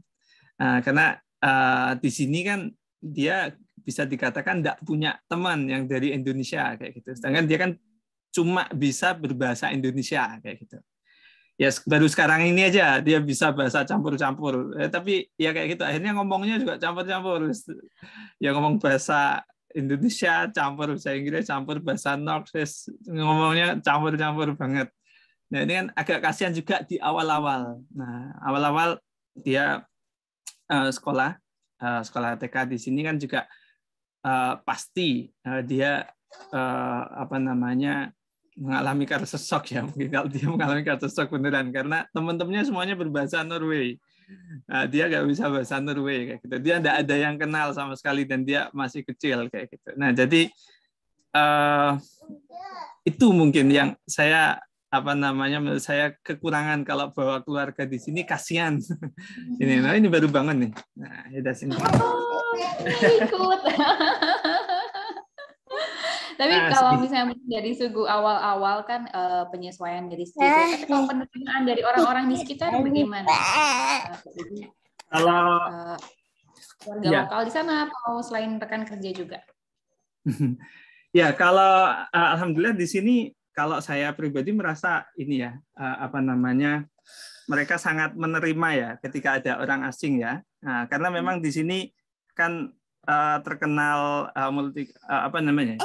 sebenarnya kalau multicultural mungkin enggak yang multicultural banget karena memang orang Norway homogen sebenarnya, tapi Norway ini kan banyak jadi tempat suaka. Banyak jadi tempat suaka. Jadi banyak imigran dari negara-negara konflik kayak Syria, kayak Somalia kayak gitu dan sebagainya. Jadi ada banyak sekali orang asing yang jadi imigran di sini kayak gitu yang mungkin membuat mereka juga sudah terbiasa untuk menerima orang-orang asing di sini kayak gitu. Oh iya ya, jadi itu juga menurut saya menjadi poin penting karena kadang kan kita mungkin ya beberapa orang merasa bahwa sebagian orang Indonesia mungkin merasa inferior ketika dia berada di luar negeri karena ya mungkin ada beberapa negara yang juga kurang welcome terhadap orang asing. Nah ini ada komentar nih, bisa saya bacakan sedikit. Ada komentar dari Mbak Mas Surotul, pulang-pulang ke Indonesia nanti adiknya bisa multi language nih ya, mudah-mudahan ya. Iya. Sama Bapak sama adik. Iya. Kemudian ini ada Mbak Angela. Betul. Mbak Angela bertanya, apakah pernah merasa down dengan perbedaan cuaca yang ekstrim? Kalau ada, pengaruh nggak dengan studinya? Oh ya ini ya. Ya ini harus saya lupa tadi belum cerita. Karena Eropa Utara nih nggak sama dengan yang mungkin masih agak dikit-dikit ke selatan. Meskipun 4 musim, tapi kan 4 musim yang berbeda. Iya, ya di sini. Tapi masih apa? Ya, jadi kalau di sini semenjak di sini saya baru menyadari kalau Indonesia itu swarga ternyata. Surga Indonesia ini. Ya, bisa melihat matahari tiap hari kayak gitu. Oh, ternyata itu benar-benar kenikmatan. Ya, di sini memang matahari mirror terus ada mirror, ya. Ya terus ada bayangan. Ada bayangan. Bayangan sun terus. Bayangan sun, ya benar. Ya sebenarnya. Ya jadi kalau di sini memang ini ya kalau dinginnya ekstrim. Tahun lalu itu bisa sampai minus 25. Ya, ini minus 25 itu kalau saya nggak pakai sarung tangan gitu ya. Saya lupa pakai sarung tangan atau sudah pakai sarung tangan tapi yang tipis kayak gitu. Ini sampai kedinginan tuh sampai kayak apa ya? Kalau bahasa Jawanya aboh. Apa ya bahasa Indonesia? Bengkak ya, rasanya kayak bengkak. Jadi kayak sempat mengalami frostnip kayak gini, ada kayak luka karena kedinginan kayak gitu. Ya. Dan memang kalau bicara tadi kan tanya apakah depresi kayak gitu ya. Wah, itu ya ngaruh itu. Jadi kalau ritme kerja saya di sini kalau summer kan panas ya. Itu saya bisa lebih produktif. Saya lebih produktif. Tapi kalau winter itu bawaannya pengen tidur terus. Enggak semangat kerja memang. Ya itu benar tuh. Dan memang ada ya kayak orang-orang yang depresi karena dingin berkepanjangan, tidak melihat matahari agak lama kayak gitu. Ya, mungkin saya agak juga mengalami kayak gitu. Mungkin nggak terlalu yang ekstrim, tapi saya mengalami memang iya, itu benar-benar pengaruh nggak enaknya hidup di negara kayak gini. Nah, jadi make sense kalau kita lihat orang luar kan suka berjemur di pantai ya gitu ya. Saya baru tahu, oh itu ternyata. Bela-belain ke Indonesia demi mencari mataharinya gitu ya. Kita orang Indonesia sekarang mau nggak mau ya ini sih karena memang ada kebutuhan ya. Jadi ya akhirnya jadi menjadi mensyukuri sekali bahwa di Indonesia yang 365 days-nya itu paling tidak ada matahari meskipun ya hujan juga ada, betul. Nah, tapi kalau mungkin tadi kan yang nggak dialami culture shock, ternyata weather shock ya, justru terhadap cuaca dan musim di sana yang mungkin membuat kita butuh penyesuaian lebih gitu ya, apalagi udah bertahun-tahun tinggal di Indonesia ketika dihadapkan pada sesuatu yang itu, dan juga kita nggak punya kontrol sama sekali kan terhadap cuaca. Kalau mungkin culture kita bisa berkomunikasi dengan orang atau yang lain, ini kan ya sudah mungkin hanya dengan baju dan lainnya lah ya yang mungkin kita usahakan. Oke, tapi ada ya ada pepatah di Norway yang bilang bilang kalau apa namanya, there is no such thing such as bad weather gitu katanya. Just only bad clothes. Only bad clothes. Jadi nggak ada cuaca yang buruk. Cuma bajunya aja yang nggak pas. Bisa diatasi dengan baju yang tepat. Ya. Mungkin dari Bapak Ibu audiens atau teman-teman mahasiswa di sini yang mungkin ya paling tidak mungkin kalau teman-teman mahasiswa pikirannya belum jauh sampai ke S3, tapi setidaknya mungkin kalau ada yang bercita S2 ke Norway, boleh nih silakan mengajukan pertanyaan ke Mas Ali. Jadi kita supaya dapat insight yang berbeda-beda, tadi sudah dari Jepang, kemudian sekarang dari Norway, nanti ya juga akan ada dari Mas Ziad yang ada di Belanda. Oke, mungkin satu pertanyaan lagi dari saya. Jadi ini pesannya juga untuk diri saya sendiri karena juga saya harus melanjutkan studi gitu ya. Kira-kira gitu ya. Kalau studi lanjut itu kan salah satu yang dipentingkan juga adalah bagaimana kita mempersiapkan penelitian atau ya yang akan ditulis nanti dalam tesis presentasi itu kan seperti apa. Kalau dari Mas Ali sendiri, kira-kira bagaimana sih tips untuk menentukan gitu ya, entah itu topik ataukah negara yang ingin dituju itu seperti apa? Oke. Ya, jadi kalau saya pribadi dulu memang sudah ini ya, sudah menentukan di awal bahwa saya akan menekuni machine learning kayak gitu. Ya, jadi kalau persiapan saya memperbanyak pengalaman. Ya, saya ikut di grup riset computer vision, itu sangat membantu. Ya, banyak yang saya pelajari di situ, terutama untuk publikasi, research dan sebagainya. Dan kebetulan dari situ banyak pengalaman yang bisa saya ceritakan ketika interview kayak gitu.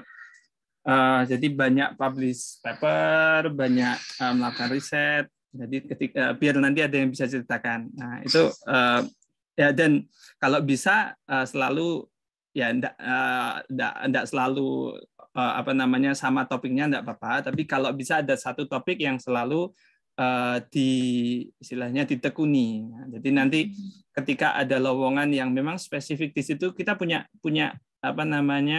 kelebihan dibandingkan dengan yang lain. Nah, kan kalau kita lebih spesialis di situ kan mereka bakal prefer ke kita daripada ke yang lain yang general kayak gitu. Nah, kemudian untuk negara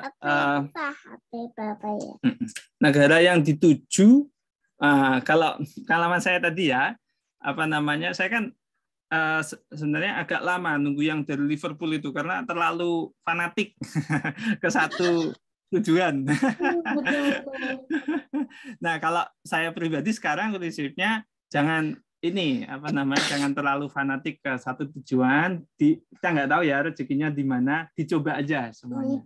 Ya, setiap ada opportunity coba aja. Mau ada beasiswa Jepang, coba. Ada beasiswa ke Taiwan, coba. Ada beasiswa ke Norway, coba. Nah, tapi mungkin kalau saya mau promosi Norway ya, masih sedikit. Nah, ya mungkin kalau kita ini terutama dosen ya, kalau dengar PhD gitu kan kelihatannya horor gitu ya.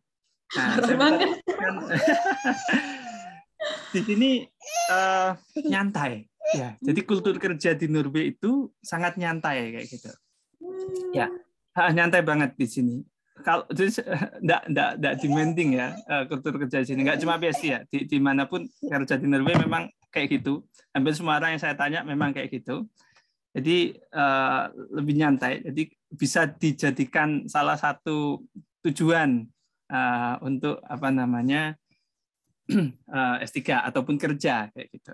Nah, dan tidak perlu bisa bahasa sini kayak gitu kan. Ya, walaupun ya lebih baik kalau bisa bahasa sini. Tapi biasanya teman-teman yang kerja di sini saya tanya awal-awal mereka juga nggak bisa bahasa sini. Nah, jadi mereka cukup pakai bahasa Inggris kayak gitu. Nah, jadi itu yang harus dipersiapkan berarti. Bahasa Inggris terutama IELTS itu ya, itu kan berguna untuk semuanya. Nah, menurut saya itu yang perlu dipersiapkan. Dan ya kayak gitu. Tadi sudah dijelaskan sama Mas Fuad ya. Ya jangan ini membatasi. Maksudnya, aduh saya pasti tidak bisa ini kalau ke sini. Nah, tidak usah kayak gitu. Jadi dicoba aja semuanya. Siapa tahu nyantol. Iya betul. Semua peluang selama masih sesuai dengan requirement ya, kita memenuhi requirement itu dicoba dulu saja. Bahkan nanti diterima atau tidak. Bahkan nggak memenuhi requirement nggak apa-apa. Coba aja. Oke. Coba dulu ya. Ya, karena ya sebenarnya waktu saya ini apa namanya daftar di sini ada requirement yang tidak ada di Indonesia. Jadi ada yang namanya yang tidak ada di ITS ya, mungkin di UB ada ya, tidak ada di ITS. Waktu itu mereka butuh yang namanya diploma suplemen. Saya tanya ke rektorat, ke PAK ITS, mereka tidak punya kayak gitu, tidak menyediakan yang kayak gitu. Jadi ya sudah, saya daftar tanpa itu. Ya keterima aja, tidak masalah, coba aja. Ya tapi kalau requirement-nya lengkap jelas lebih bagus ya, itu pasti. Tapi kalau memang sudah enggak bisa ya sudah coba aja, enggak apa-apa. Karena enggak ada yang tahu kan rezeki kita yang mana. Siapa tahu yang lain juga enggak memenuhi requirement. Rezekinya tuh kita ya, sama-sama nggak bisa, sama-sama tidak ada orang yang persis dengan requirement itu, tapi kalau kita ternyata lebih baik dibandingkan applicant atau pelamar yang lain, siapa tahu rezekinya untuk kita. Ya. Oke, ini ada satu pertanyaan, ini sebenarnya dari mahasiswa saya ini.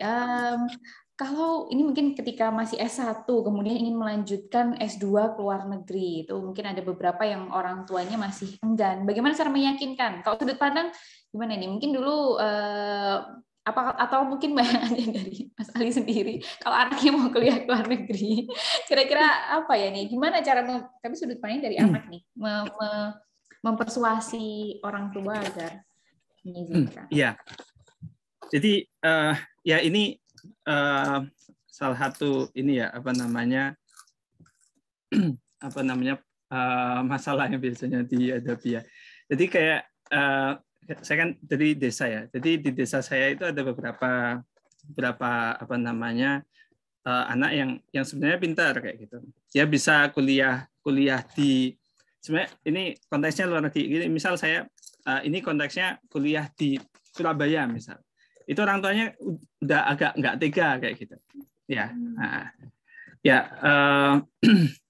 Karena jauh dari orang tua kayak gitu. Nah, gimana cara triknya? Salah satunya kalau malahan dari yang situ biasanya ini kalau orang tua itu sudah pernah dengar cerita dari orang lain yang sudah mengalami dan baik-baik saja, apalagi malah tambah bagus kayak gitu, mereka bakal lebih memberikan izin. Nah, jadi waktu itu ya ada beberapa yang kayak gitu di desa saya tidak diperbolehkan oleh orang tuanya padahal sudah keterima di UNER kayak gitu. Nah, itu bapak saya di kampung itu langsung telepon saya. Suruh pulang. Ya, suruh pulang. Suruh ini ke rumahnya ini cerita kayak gitu. Cerita kalau kuliah di Surabaya itu bagus, enggak ini dan sebagainya. Nah, ini mungkin bisa dicoba ya. Ya kebetulan kalau orang tua saya mengizinkan ya untuk kuliah di luar negeri. Ya, jadi ini Mas Renaldi ya, mungkin bisa dicoba ngundang temennya yang pernah kuliah di luar negeri, misal untuk cerita ke orang tuanya, kayak gitu. Kalau kita yang cerita gitu kan, orang tua mungkin ini ya. Nah, tapi kan ada orang yang memang benar-benar sudah pengalaman, ini benar-benar dari luar negeri kayak gitu cerita. Nah, orang tua bakal lebih lega. Oh, ternyata di sana aman. Nah, anak saya bakal baik-baik saja, kayak gitu. Ya, mungkin itu salah satu trik yang bisa dilakukan. Kita bantuan orang ketiga lah istilahnya, sudut pandangnya kita tambah perspektifnya supaya lebih yakin lagi, tidak hanya internal ya, sumber internal, tapi juga bolehlah kita tanya pendapat yang sudah merasakan langsung. Baik, mungkin dari Mas Ali, ya pastinya Mas atau Pak nih, karena dosen saya juga jadi bingung. Kira-kira apa nih untuk tips, tadi juga sudah berbagi, mungkin sekedar apa ya, kayak closing statement-nya untuk Bapak Ibu dosen seperti saya yang harus melanjutkan S3 dan juga mungkin teman-teman mahasiswa yang ingin lanjut studi atau berkarir terutama di Norwegia. Bagaimana? Oke. Ya. Kalau menurut saya yang pertama ya bisa langsung dicoba dari sekarang kayak gitu, nggak harus nunggu siap kayak gitu. Ya, jadi bisa langsung coba. Selama mencoba itu kan bakal ada proses ya. Kalau misal kita gagal, kita kan bakal tahu, oh kurangnya di sini. Nah, kalau kita biasanya kan, saya pribadi ya dulu sempat juga merasa saya enggak daftar dulu, saya masih kurang kayak gitu. Nah, akhirnya kan kayak menebak-nebak apa sih yang kurang kayak gitu. Padahal belum tentu yang saya tambah-tambah itu yang sebenarnya dibutuhkan kayak gitu. Nah, jadi dicoba aja mulai dari sekarang. Nah, nanti selama proses itu dilihat yang kurangnya apa. Nah, kemudian dari situ kita bisa sambil jalan, bisa memperbaiki. Oh, ternyata saya ditolak karena saya tidak punya background di publikasi tentang ini kayak gitu. Oke, saya harus tambah kayak ini kalau saya mau ke situ kayak gitu. Itu yang pertama. Yang kedua, sama ini saya tekankan juga, jangan takut untuk nyoba kayak gitu ya. Jadi kadang kita memang merasa saya enggak cocok, enggak qualified kalau daftar sini. Enggak usah kayak gitu. Jadi langsung aja dicoba semuanya. Nah, dan menurut saya kalau memang karena memang kita berkarir di luar negeri ya, yang menurut saya yang perlu kalau ke Eropa ya terutama atau ke Amerika, ya berarti kan harus requirement bahasa Inggris ya. Jepang kelihatannya juga iya, saya agak lupa. Ya kelihatannya ya juga jadi itu yang harus dipersiapkan. Jadi sambil jalan kita harus menyiapkan bahasa Inggris ini. Bagi saya pribadi yang lidahnya Jawa medok kayak gini agak susah ya mau bahasa Inggris. Jadi saya agak lama juga persiapan tentang itu. Nah, saya les bahasa Inggris juga selama 2 atau 3 bulan, saya agak lupa. Ya, biar bisa lulus IELTS-nya kayak gitu. Jadi itu kalau memang niat situ ya harus dipersiapkan. Ya, tapi banyak juga resource gratis yang bisa dipakai. Kebetulan tuh dibiayai sama kampus, ya udah les aja. Ya, manfaatkan fasilitas dong Pak, benar ya. Terima kasih banyak Mas Ali Fauzi, jadi salah satu dosen Filkom yang saat ini sedang menempuh PhD di Norwegia. Kami doakan studinya segera lulus gitu ya. Kami mendoakan di sini bisa segera mungkin kembali ke Indonesia dan mengabdikan diri kembali gitu ya untuk semakin meningkatkan skill-skill kemampuan dari mahasiswa di Indonesia. Terima kasih banyak dan untuk sesi hari ini baik kita akan undang juga untuk narasumber kita yang berikutnya ada Mas Jihad Waspada yang sekarang sedang di Belanda. Di Belanda jam berapa kalau boleh tahu, Mas Jihad? Halo, pagi atau siang nih, Mbak Intan di Indonesia. Iya. Kalau di sini sekarang lagi jam 6:30 pagi. Jam 6:30 pagi. Oke ya, jadi mungkin saya sambil share sedikit. Jadi untuk Mas Jihad sendiri, Mas Jihad merupakan alumni S1 dari Brawijaya. Dulu di jurusannya sistem informasi atau teknik informatika, Mas? Cuma kebetulan, di teknik informatika. Iya, cuma kalau nggak salah waktu itu saya masih boleh ambil topik skripsi yang di luar teknik informatika, jadi lebih ke SI sih dulu ininya. Iya, ini saya jadi baca judulnya betul, agak-agak merepet ke sistem informasi dia. Dan Mas Dihat sendiri memiliki pengalaman bekerja di Indonesia sebagai full stack developer, kemudian juga memulai karir di Amsterdam, di Belanda, berarti dari tahun 2017 ya? Nah, dari tahun 2017, ini berarti ini masih tetap di Hoofddorp ini juga di Belanda ya, Mas ya? Iya, di Belanda. Berarti selama 3 tahun meskipun berbeda kota, tapi jadi yang awal menjadi front-end developer, sekarang juga menjadi software developer. Nah, mungkin kita bisa langsung mulai nih. Jadi saya mau tanya-tanya ke Mas Jihat. Awalnya dulu bagaimana Mas? Dari apakah seperti jalur seperti Mbak Angela yang melalui internship atau seperti jalurnya Mas Fuad? Itu gimana? Awalnya dulu. Lebih jalur nekat sih, dan hoki sebenarnya. Nekat dan hoki, karena pada waktu itu kebetulan saya lagi juga pengen cari kuliah di luar. Saya juga waktu itu sudah siapkan semua, nggak semua sih, hampir semua dokumen. IELTS juga sudah ambil, bikin surat-surat dan sebagainya. Cuma qadarullah pada waktu itu saya juga lagi disibukkan oleh kerjaan dan persiapan nikah. Jadi saya itu sudah apply ke Glasgow, ke Auckland, keterima, ada surat letter of acceptance ya kalau nggak salah. Dan saya harus cari beasiswa, cuma saya nggak ada waktu untuk cari beasiswanya karena ya itu persiapan pernikahan. Akhirnya saya nikah, terus kemudian kita pending dulu dah untuk kuliahnya. Dan pada waktu itu setelah nikah saya pindah kota dari Tangerang ke Bogor, dan jarak tempuh antara Bogor dan Jakarta itu bisa 2-3 jam. Nah, kemudian saya sakit-sakitan, akhirnya saya memutuskan untuk ya sudahlah kita resign dulu dari kerjaan yang sekarang, kita coba cari kerjaan yang lain. Nah, cari kerjaan lain juga saya cobalah cari kerjaan lain, saya langsung aja deh coba cari kerjaan di luar. Pada waktu itu ada teman yang nawarin lewat Telegram, nih ada cobain ada lowongan kerjaan di UK, bilangnya di UK. Ya sudah, saya coba aja bikin CV bahasa Inggris, kirim, ternyata seminggu kemudian dibalas. Oh, ternyata beneran ini open gitu kan. Akhirnya kita interview dan punya ternyata kantor HQ-nya di Amsterdam. Habis interview, ya saya alhamdulillah diterima. Tapi pada waktu itu kerja remote. Jadi kontrak kerja remote selama 3 bulan dari September itu sampai Desember. Ketika Desember, pihak perusahaan minta saya untuk relokasi karena mereka lagi bikin tim engineering team di Amsterdam. Jadi kalau bisa relokasi itu lebih preferable. Jadi setelah ditawarkan relokasi ya why not. Jadi itu gerbang pertamanya sih. Awalnya bisa sampai berarti sempat bekerja di Indonesia cukup ya ada beberapa sekian tahun tadi yang mungkin dari sesuai pengalaman di CV Mas, baru kemudian mencari setelah resign ternyata nyarinya bukan sama-sama di Indonesia, tapi coba sekalian ke luar negeri melanjutkan cita-cita dulu studi yang tertunda begitu ya. Seperti itu kira-kira. Tapi untuk rencana studi untuk S2-nya apakah terpikir atau ya sudahlah saya fokus kerja dulu ini aja, bagaimana Mas ya? Ya, saya sebenarnya sampai sekarang juga masih sih pengen S2, lanjut S2.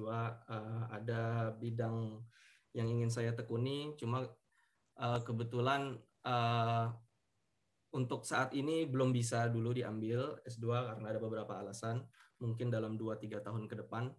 Karena ada benefit juga untuk expat yang tinggal di Belanda, jadi selama 5 tahun kita dapat tax reduction.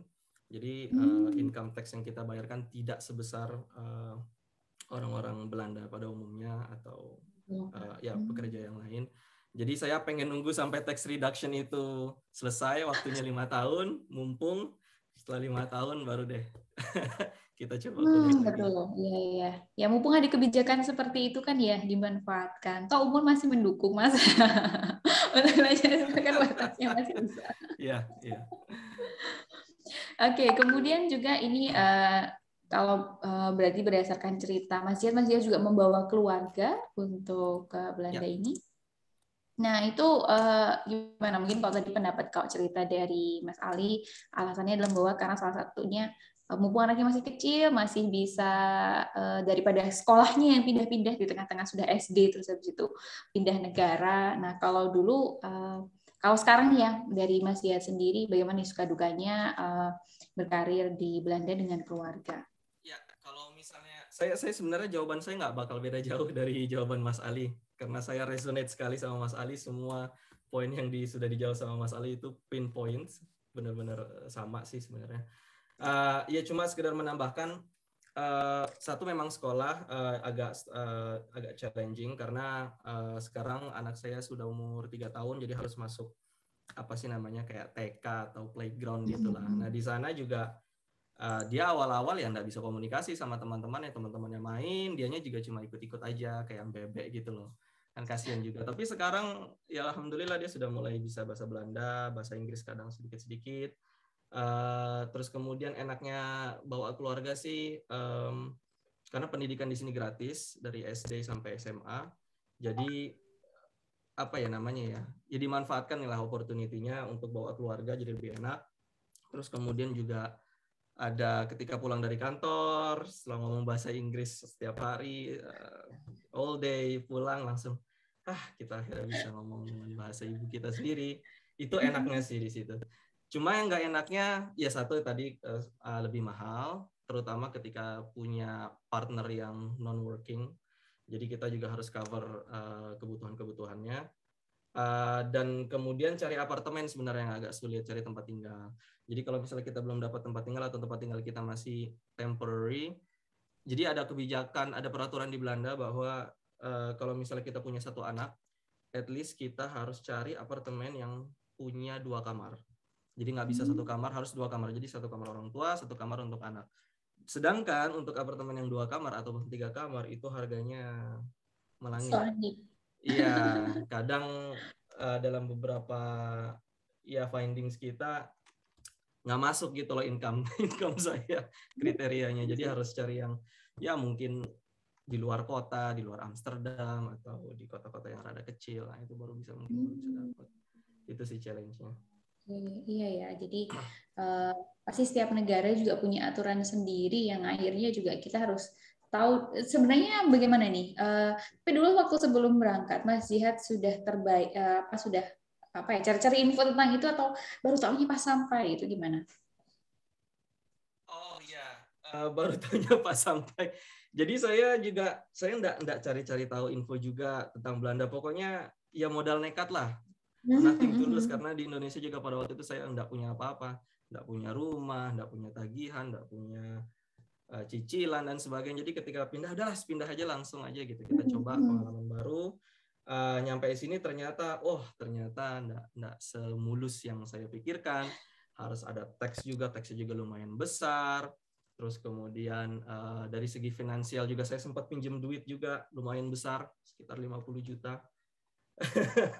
Untuk survive 3 bulan awal di sini sampai semua administrasi selesai kayak bank account, kemudian dan lain sebagainya.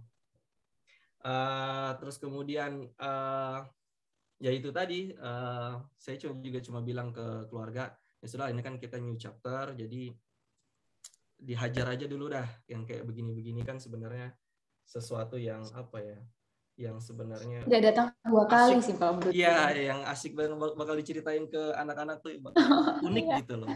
Struggle kayak begini. Jadi ya dihajar aja deh. Betul. Dan ya itu tadi mungkin saya bilang ya kesempatan seperti itu belum tentu datang lagi berikutnya. Jadi ada lebih baik dimanfaatkan. Oke. Saya juga sekarang terkait tentang pekerjaan Mas Jihad gitu ya. Jadi tadi di sini sih kalau yang saya baca dari CV-nya itu kan sebagai software developer. Ini masih di perusahaannya berarti sudah berbeda ya dengan pertama kali saat masuk ke Belanda. Jadi karir saya di Belanda sebenarnya juga naik turun gunung. Jadi ketika pertama suruh relokasi, kita relokasi kerja, tapi kemudian setelah 1 tahun perusahaannya fail to get funding. Jadi investor lagi nggak mau mungkin ya invest ke sana. Jadi harus ada PHK besar-besaran. Ya sudah, kita harus cari pekerjaan, dan cari pekerjaan pun juga harus dalam waktu 2 atau 3 bulan harus sudah dapat. Kalau enggak kita harus pulang ke Indonesia. Mau enggak mau. Karena residence permit kita di Belanda sini biasanya ngikut sama kontrak kerja. Jadi kalau kontrak kerja habis, resident permit juga habis. Kita dapat kerjaan, ya sudah kita harus pulang gitu loh ke Indonesia. Jadi ya waktu-waktu yang paling stres sebenarnya di situ, yang cari-cari kerjaan. Kalau misalnya nggak ada gimana? Kalau misalnya ya habis itu juga saya akhirnya dapat kerjaan yang baru. Terus kemudian saya sempat burnout juga. Dan enaknya sih kebetulan kalau di Belanda work culture-nya juga santai. Jadi ketika saya bilang saya punya burnout, terus kemudian justru sama HR-nya dibilang, oh kamu nih dari kerjaan awal ini belum pernah ngambil cuti, ambil cuti sana. Ini hak kamu gitu kan. Ambil libur seminggu, 2 minggu, 3 minggu, saya nggak peduli. Ambil. Ini hak kamu harus gunakan gitu. Ya sudah saya ambil beberapa minggu, akhirnya comeback juga lumayan. Cuma lagi-lagi faktor eksternal datang, corona, COVID. Terus kemudian company-nya juga memutuskan untuk trim down di employees. Jadi saya juga termasuk salah satu yang di PHK lagi untuk kedua kalinya. Dan dalam waktu 2 bulan juga saya harus cari kerjaan. Dan sulitnya pada waktu itu adalah kantor-kantor di Belanda juga pada lagi nggak hiring, nggak open for position karena corona. Mereka juga mau save financial mereka kan. Itu saya juga sempat stres karena ya mau nggak mau saya udah persiapan udah harus balik lah kalau misalnya nggak dapat kerjaan. Sampai akhirnya saya dapat kerjaan dan tanda tangan kontrak itu 1 minggu sebelum resident permit saya habis. Jadi ya 1 minggu tanda tangan kontrak baru deh habis itu ya alhamdulillah selesai. Jadi kalau sudah tanda tangan kontrak, resident permit kita habis, kita masih aman lah di sini gitu karena company bakal ngurusin. Ya sampai sekarang alhamdulillah masih lancar kerjaan. Alhamdulillah gitu ya. Jadi meskipun mungkin ya tadi kalau Mas bilang naik turun gitu ya perjalanannya ini ada suka dukanya terutama dari segi berganti-ganti perusahaan, tapi alhamdulillah masih diteruskan rezekinya itu Allah memberikan rezekinya masih di negara yang sama. Oke, ini ada komentar juga dan sekaligus pertanyaan dari Budia Priharsari. Ternyata tinggal di Turki ada ups and down-nya, jarang istirahat gitu ya. Kira-kira apa nih usaha yang sudah Mas lakukan atau selama ini yang saya bilang mengatasi ya, membuat Mas Jihad akhirnya bisa melalui itu semua. Kemudian mungkin ini ada lanjutan pertanyaan yang kedua dari Mbak Ayu Rasafa Cintami. Meluangkan waktu dalam mempersiapkan IELTS dan dokumen ketika juga sedang bekerja itu bagaimana? Silakan. Ya, untuk pertanyaan Budia sepertinya juga jarang istirahat. Kebetulan akhir-akhir ini memang saya lagi ada isu juga ya, ini lagi challenge lagi karena saya harus cari apartemen. Lucunya adalah gimana ya, karena Belanda ini negara yang mungkin terlalu banyak peraturan, terlalu rapi, terlalu banyak peraturan. Jadi sekalinya kita langgar gitu, ya sudah konsekuensinya besar gitu loh. Dan kebetulan apartemen yang saya tinggali ternyata ilegal, kayak begitu yang sekarang nih. Ilegal tapi untuk renting ke orang itu tidak boleh dari peraturan pemerintah gitu loh. Jadi akhirnya ada orang dari pemerintah datang terus kemudian ditanya-tanya terus oke, terima kasih udah jawab. Habis itu saya besok-besoknya dapat kabar dari yang punya apartemen, katanya wah ini ada masalah nih dari pemerintah, mereka tahu kalau apartemen kita nih sebenarnya nggak boleh di-renting, nggak boleh disewakan. Jadi ya sudah jadi di akhir Desember saya harus cari apartemen baru. Nah ini yang juga yang sudah saya ceritakan tadi, harus cari yang 2 kamar minimal. Tapi gimana caranya untuk maju terus dalam kondisi seperti ini, sebenarnya balik lagi ke niat. Jadi niat kita tuh apa sih untuk tinggal di sini? Apa sih bedanya tinggal di luar sama tinggalnya apa bedanya tinggal di Indonesia? Kenapa nggak milih balik ke Indonesia? Kenapa mau terus di sini? Itu balik ke niat masing-masing. Kalau niat saya pribadi, sekedar share, saya ingin memang establish dari segi finansial satu, terus kemudian kalau sudah finansial sudah kuat, kita bisa bantu orang yang di Indonesia. Itu my main point di situ. Saya mau tabung dulu, investasi dulu, setelah sudah baru kita bisa share, bagi-bagi ke komunitas lah, balik lagi ke community. Dan ya itu salah satu alasan kenapa saya masih mau dihajar aja dulu deh challenge kayak gini. Nanti toh juga bisa dilewati. Gitu.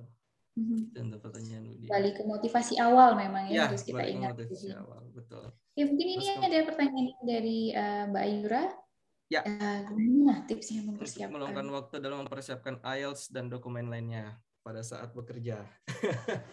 Jadi ini ya balik lagi, satu niat. Kalau niat kita kuat, kita tahu why, apa yang mau kita lakukan ke depan, kita pasti bakal cari cara, pasti ada aja caranya.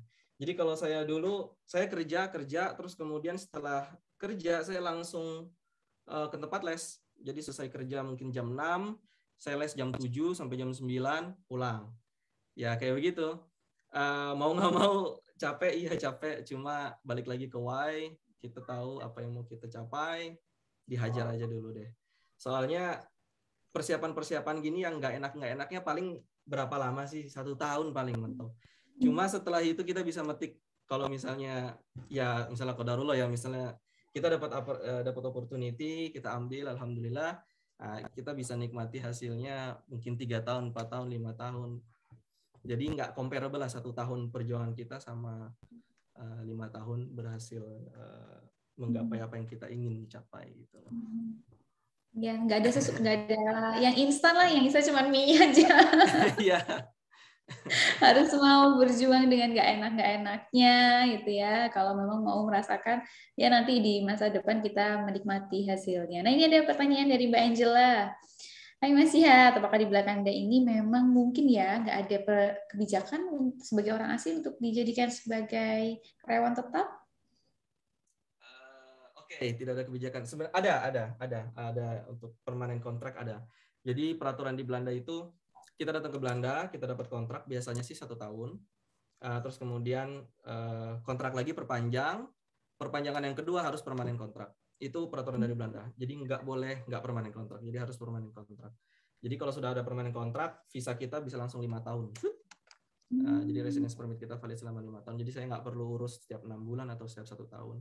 Begitu. Tapi ada juga untuk beberapa orang yang mungkin memang ketika hire, nah ini tahu nih orang ini qualified, sangat qualified, capable. Jadi ada yang langsung dikasih permanen kontrak. Ya. Berarti memang ya melihat ya case by case-nya lah ya, nggak kebijakan yang memang langsung dari negara.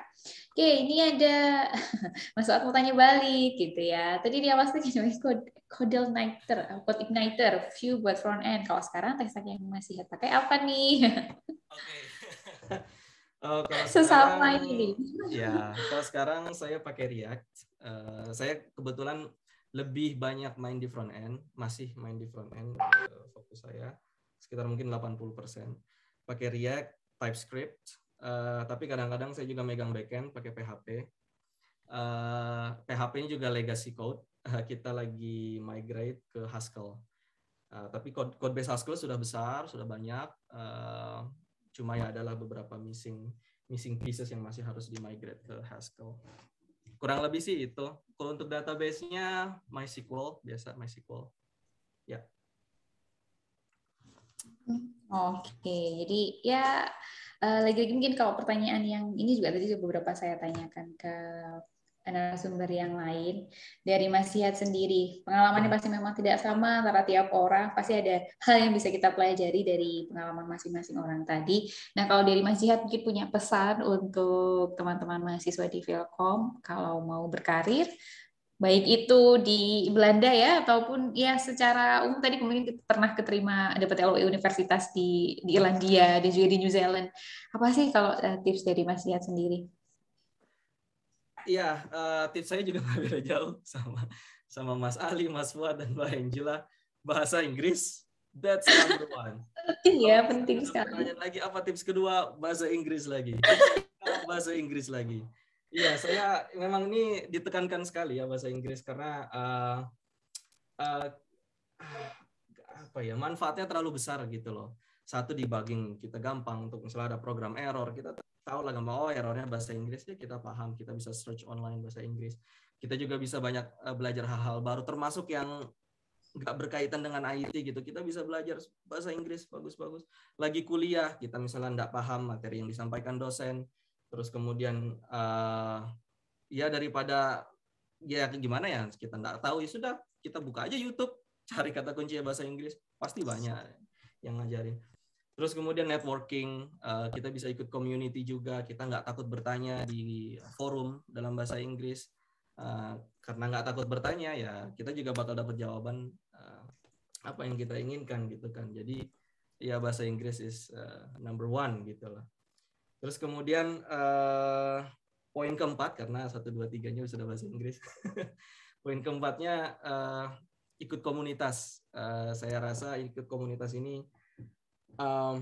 juga sangat penting, karena kalau kita mau maju, kalau kita mau aim far, aim far, itu tanpa bantuan komunitas itu mungkin lebih sulit dibanding tanpa komunitas lebih sulit dibanding kita ikut komunitas, karena kita bisa share cerita kita bisa belajar dari orang-orang yang di komunitas itu, kita bisa belajar dari kesalahan-kesalahan mereka, mungkin kan ketika dalam kerjaan, kita juga bisa ambil tips-tipsnya. Wawasan juga kita berkembang, kita punya networking. Community itu kunci juga setelah bahasa Inggris. Sama yang terakhir paling nekat juga sih, nekat. Jadi ada opportunity ambil, ada apa ya namanya ya. Ya walaupun opportunity itu terlihat mustahil gitu loh. Waktu itu saya apa sih kirim CV bahasa Inggris, pengalaman saya juga cuma 1 tahun 2 tahun kerja, ya mungkin nggak diterima, apalagi dibilang ternyata rezekinya reply dapat balasan balik dan keterima, alhamdulillah. Coba-coba aja, nothing tulus lah. Kita coba, nggak diterima ya sudah, kita tinggal yang lain. Cuma bikin CV berapa lama sih, sehari 2 hari selesai gitu loh. Ya, baik, terima kasih gitu ya dari Mas Jihad sharing-sharingnya tadi. Saya rasa untuk semua narasumber yang sudah kita undang pada pagi hingga siang ini, ya kalau waktu Indonesia ya pagi hingga siang ini, masing-masing memiliki pengalamannya sendiri-sendiri, dan kita bisa mengambil banyak sekali sharing dari mas-mas dan mbak-mbak yang berkarir dan melanjutkan studi di luar negeri. Untuk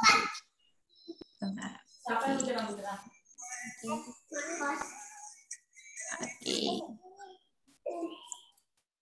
Bisa mungkin dibantu untuk mute. Oke, jadi untuk terima kasih saya ucapkan untuk keempat narasumber pada pagi hari ini. Jadi ada Mbak Angela tadi sebagai narasumber pertama, dilanjutkan dengan Mas Fuad, Mas Ali, dan terakhir sudah bergabung dan membagikan ceritanya dengan kami adalah Mas Jihad.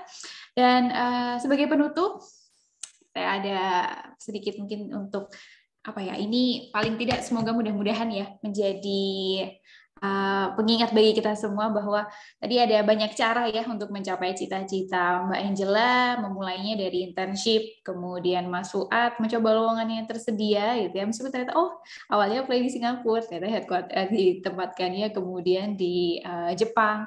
Mas Ali sendiri pernah melamarnya di satu universitas yang saya pengennya di Liverpool gitu ya, tapi ternyata kemudian rezeki membawa untuk di negara lain yang berbeda. Lalu Mas Jihad sendiri iseng-iseng melamar itu ya, dapat informasi dari lagi-lagi relasi ya, kita harus membangun jejaring relasi yang luas, kita dapat informasi ini bisa nanti dimanfaatkan untuk kebutuhan kita. Nah, intinya adalah beranilah menggantungkan cita-cita setinggi langit. Ambil semua kesempatan yang ada, coba. Jadi seperti pesan dari semua narasumber, tak ada yang perlu ditakutkan. Jadi kejarlah mimpi teman-teman, tidak lelah pasti bertemu. Namun jangan hentikan langkahmu, terus berjuang untuk maju, terus berusaha untuk hidupmu. Nafas ini diberikan untuk menorehkan jejak di perjalanan, memberi berkah di kehidupan. Demikian saya tutup pertemuan kita hari ini. Semoga bisa bermanfaat untuk kita semua. Sekali lagi saya ucapkan terima kasih untuk narasumber hari ini dan seluruh peserta yang sudah bersemangat dengan antusias mengikuti webinar kita.